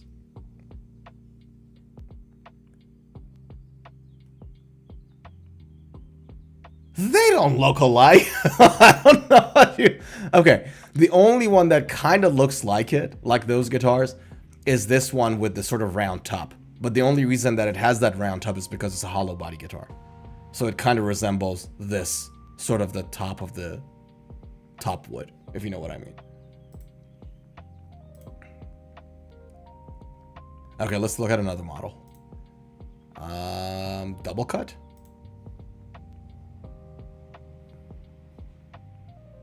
Yeah, man, something like that. Yeah, no, I got your point. Because Chapmans do have that thing going on for them. I know what you're talking about. And I don't think they have SG models or all that, so, yeah. Yeah. Yeah, I want to see... I really want to see Rob Chapman swinging this year, like doing better. It'll tell you a lot. It'll tell you whether he heard the feedback of his audience or not. Because I highly doubt that. I'll be very surprised if like these three, for example, have massive fans in his audience. I'll be very surprised. Yeah. So there we go. There you have it, folks. But man, I'm going to give you guys one quick honorable mention for you to check it out. That's like a guitar that I saw. To check it out, and then we're going to call it a night. Okay? One honorable mention, and then we're going to call it a night. Before we do that, Zuhair asks us to look at Harley Benton EX84. Okay, let's do that. Hold on.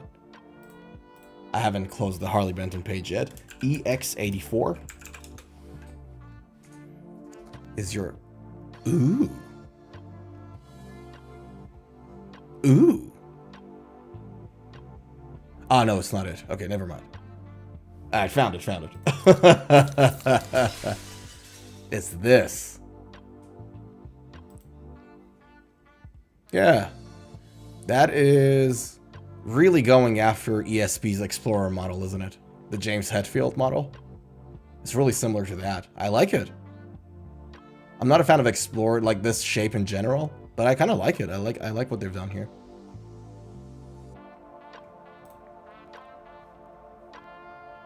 That's for the strap button, that curve down there, by the way.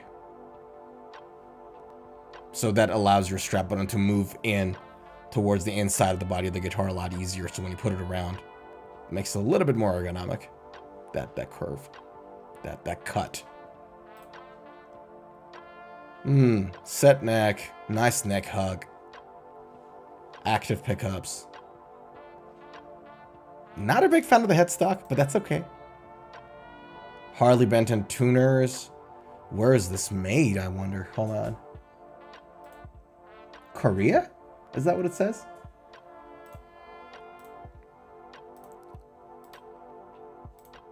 Right on. Okay.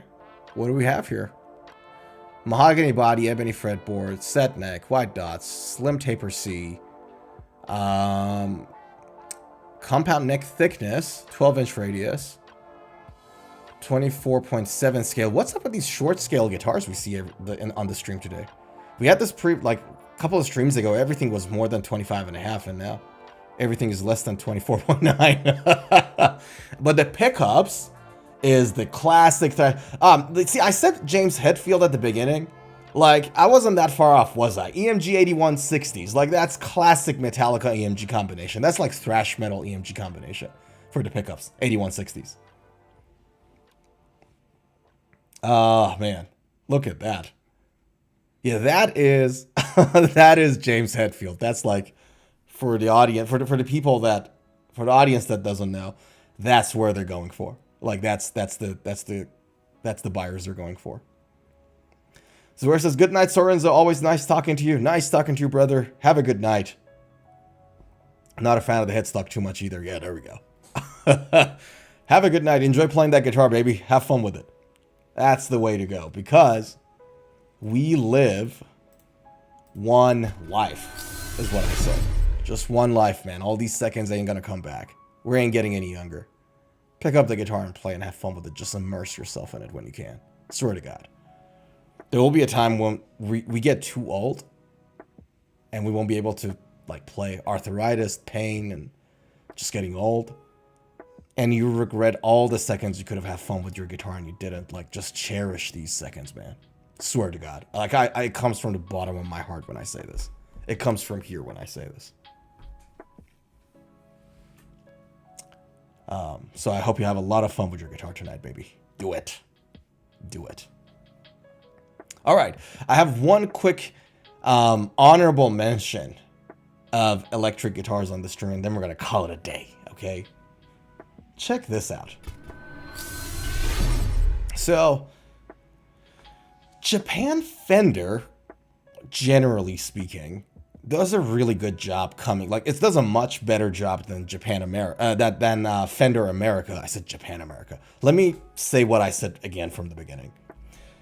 Japan's Fender does a much better job in coming up with artistic, creative designs on their existing line than Fender USA. And has to do with the buyers, right? It's just a different set of tastes. I guess the American audience loves the old school sort of classic looks. But you get a little bit more creativity in Fender Japan there. And one of the new releases they had was this Godzilla blue guitar. And I thought that was awesome. So on the neck, for those who don't speak or read Japanese, it says Gojira in katakana. Gojira means Godzilla. And incidentally, the band Gojira, the French band, I think they're French, right? The metal band. That's where their name comes from. It means Godzilla in Japanese. It's a Japanese pronunciation of the English word. So katakana, that handwriting, that font, is used for borrowed words. So it says Gojira on the neck, and then there's a Godzilla on the pickguard, right? So this is their new release. It goes for $5,000. It is made in Japan, which we like. We like Japanese guitars. My goodness. My home makes amazing guitars, man. Japan guitars, just awesome. Anyways. Now, it has a built-in distortion circuit, which is interesting. So it's going to be nice, high and hot in output. Premium alder body. Martel wood laminate. 70th anniversary commemoration edition.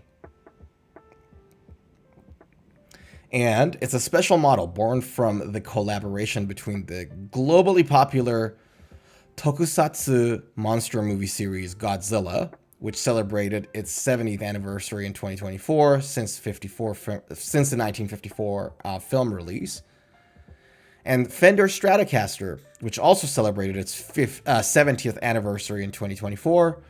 They got together and made this king of monsters, basically. Now, do we have any specs of this at all? Is the Godzilla glow in dark?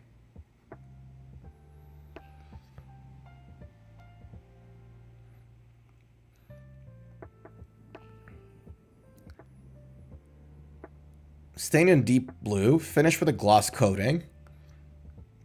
The neck features a modern C-shaped 22 fret medium jumbo. So no, the Godzilla logo is just boldly featured around the 12th fret, creating a strong visual impact. All right, so now, additionally, it features the glow gain length optics mechanism, where the light intensity changes according to the amount of distortion. Ah, that explains. Okay.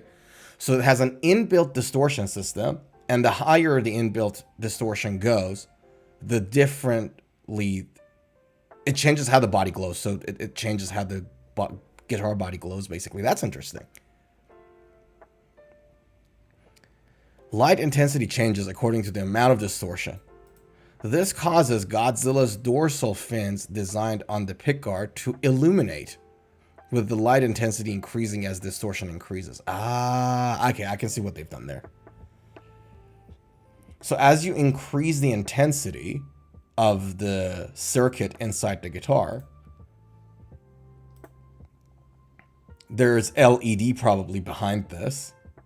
So as you increase the current, as you increase the intensity in that electrical circuit, the LED glows brighter. That's what it does. Okay, now we know what they've done. Interesting. Equipped with custom Godzilla humbucking pickups developed specifically for this model, achieving an overwhelmingly heavy sound. From the black unified hardware to every detail, this is a thoroughly crafted one-of-a-kind instrument. Comes with special specification on the neck plate symbolizing this collaboration, cert of authenticity, and a dedicated hard case. That's an interesting guitar, not gonna lie. I like it.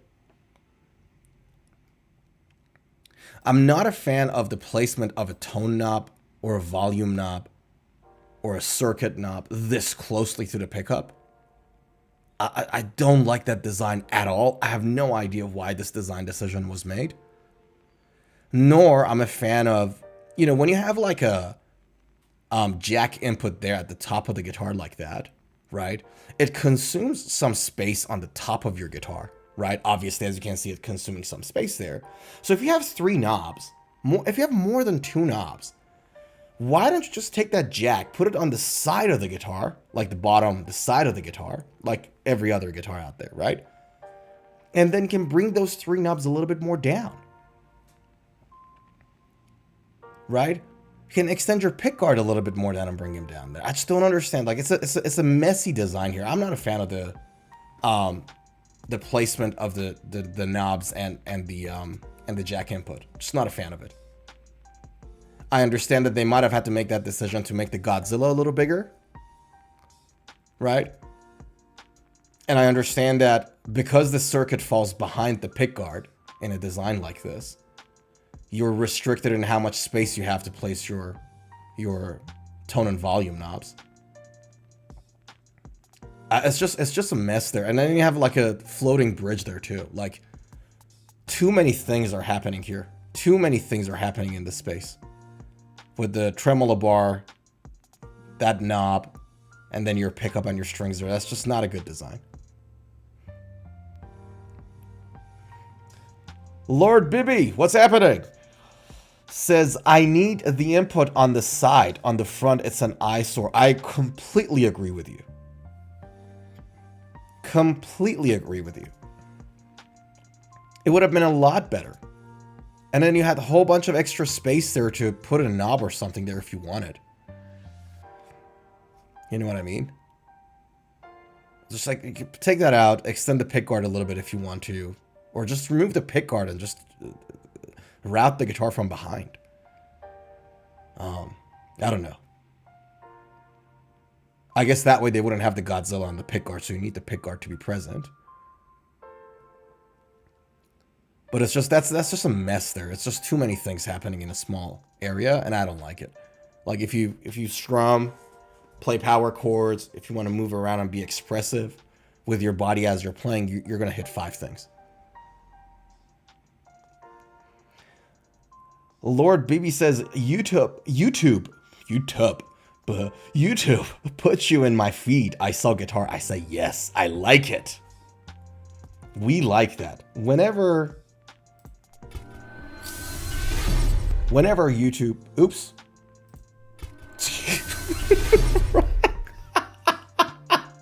This was the intended view. Whenever something says guitar and your heart says yes, we like that. We like that very much. In fact, I too, when I see guitar, I say yes. And that's a good thing. It's like, it's an addiction, man. Like, and the problem is, like, if it's contained to YouTube, that's a good thing. But then, if it becomes like a guitar purchase addiction, right? And this is all you guys can see on camera, then that is like that's like a bigger challenge, because then you're gonna have issues if your gear acquisition syndrome goes a little out of hand. You know, that gets a little weird. Lord Libby says, I like and subscribe. Firm handshake, sir. Thank you. Appreciate you. Good to see you, man. Good to see you. Such a shame. You joined like, we're almost about to wrap things up. But just for your info, because you just joined in, to tell you what we've covered like on the stream today.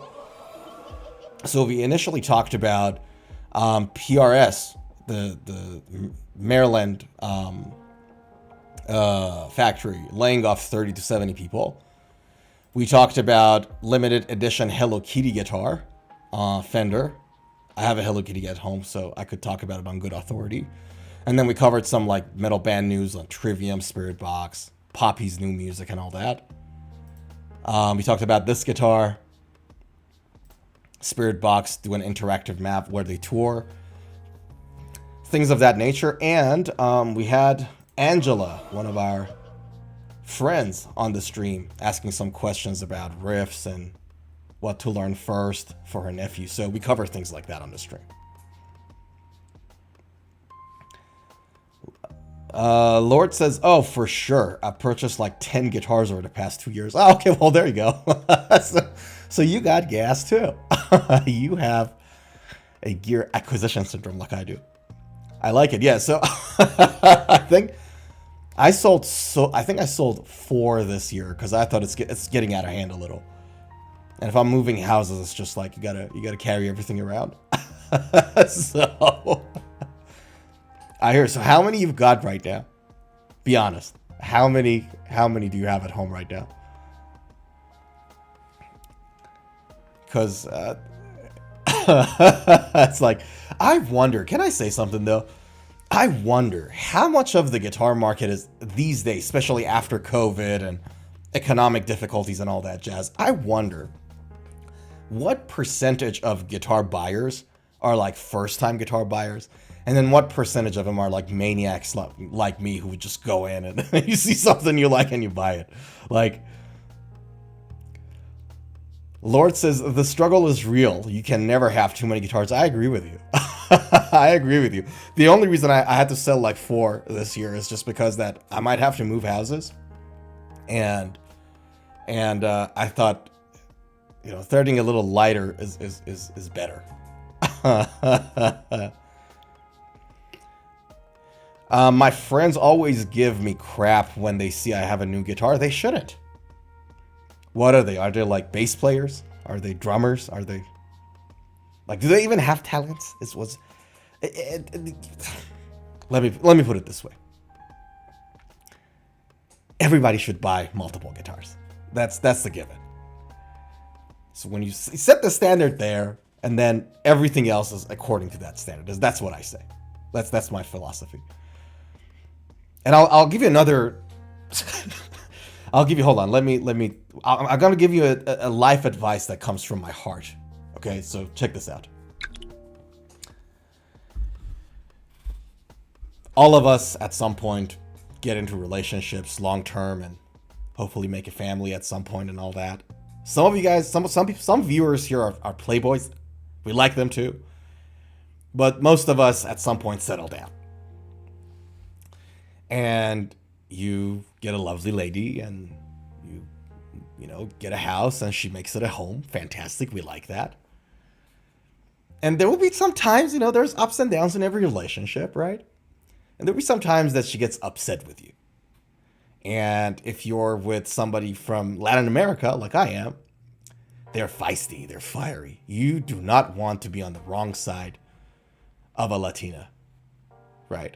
And so here's my advice, my heartfelt advice for everybody who is in a relationship, man or woman, we don't care. Whenever your spouse is upset with you, they're angry, go and buy a new guitar. Now, she's not going to get less angry, but at least you have a new guitar. And that makes things better. That is the advice for the ages. I don't care what anybody says. That's the way to go, okay? So, anytime, guys, you have a spouse that is upset with you, just go and buy a new guitar. She's not going to get less upset, but at least you have a new guitar. And I think that's just words to live by, I think. Just words to live by. Yeah, right? So, Lord BB says, it starts with, oh, I want to try alternate tunings. It started like that for me too. Yeah. I want to try alternate tunings. And, like, I want to try, like, 7 or 8 string guitars, because, you know. And it's, well, humbuckers are different, so I need that one. Yeah, humbuckers and single coils. And a new guitar can turn the worst day into the best day. We like that. Yes. Hell yeah. Hell yeah.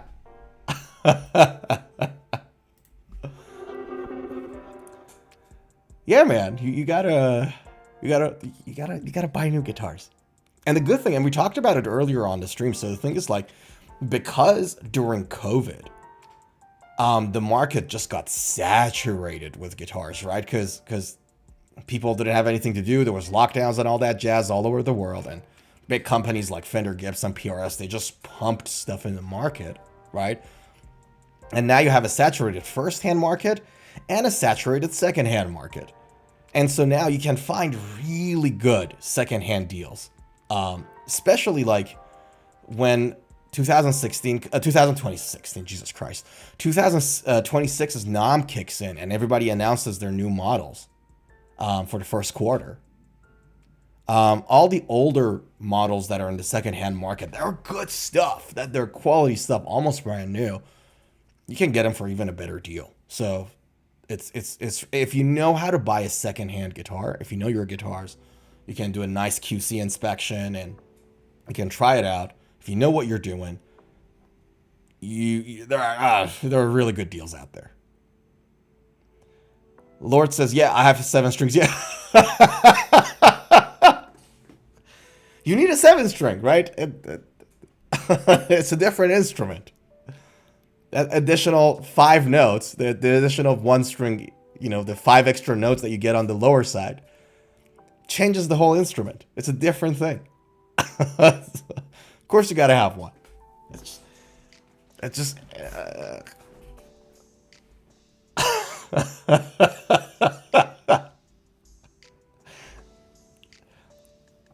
Good God. Anyways, guys, I think I'm gonna leave it here. I'm recovering from flu, and that's as much my voice is allowing me to go. I'm noticing that my voice is declining, but so good to see everybody. I just wanted to drink this to your health, guys. This is to you guys. Thanks so much for hanging out. You guys are fun to chat with. You know, there's like a thing. I remember when I was in my, I think my freshman year of college, right? First year university. We didn't have anything. I was broke. And we were just living in these really crappy dorms. Had nothing. Didn't even have its own bathroom. Shared bathroom, shared laundry. It's like that whole shoebox was smaller than my guitar room right now, right? So we didn't have anything. We were broke, and there was a bunch of us. And we could sit down in the same room together, a small room, and just talk and have a good time. Have a good time with nothing, right? And that's a skill. And you only develop it if you're put in that position. And you guys got that skill. Like, we can sit down and chat and have a good time. And I just love that. It just can't get better than this. So this is to you guys. Thanks so freaking much for hanging out.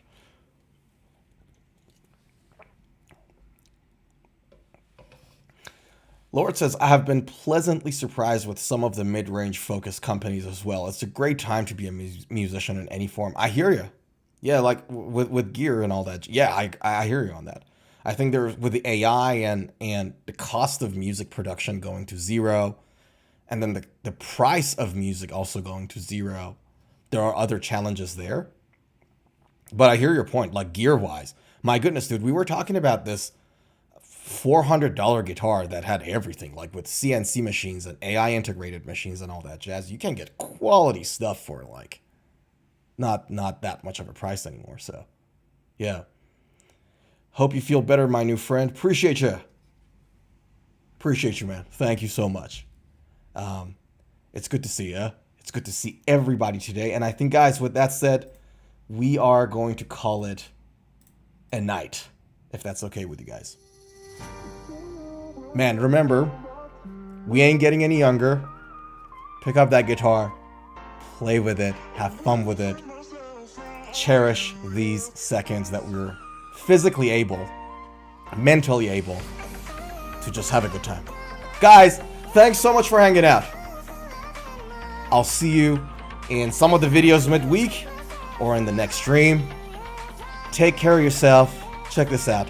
Ah, baby! Woo! Take care! Mwah! And I'll see you guys in the next. Good night!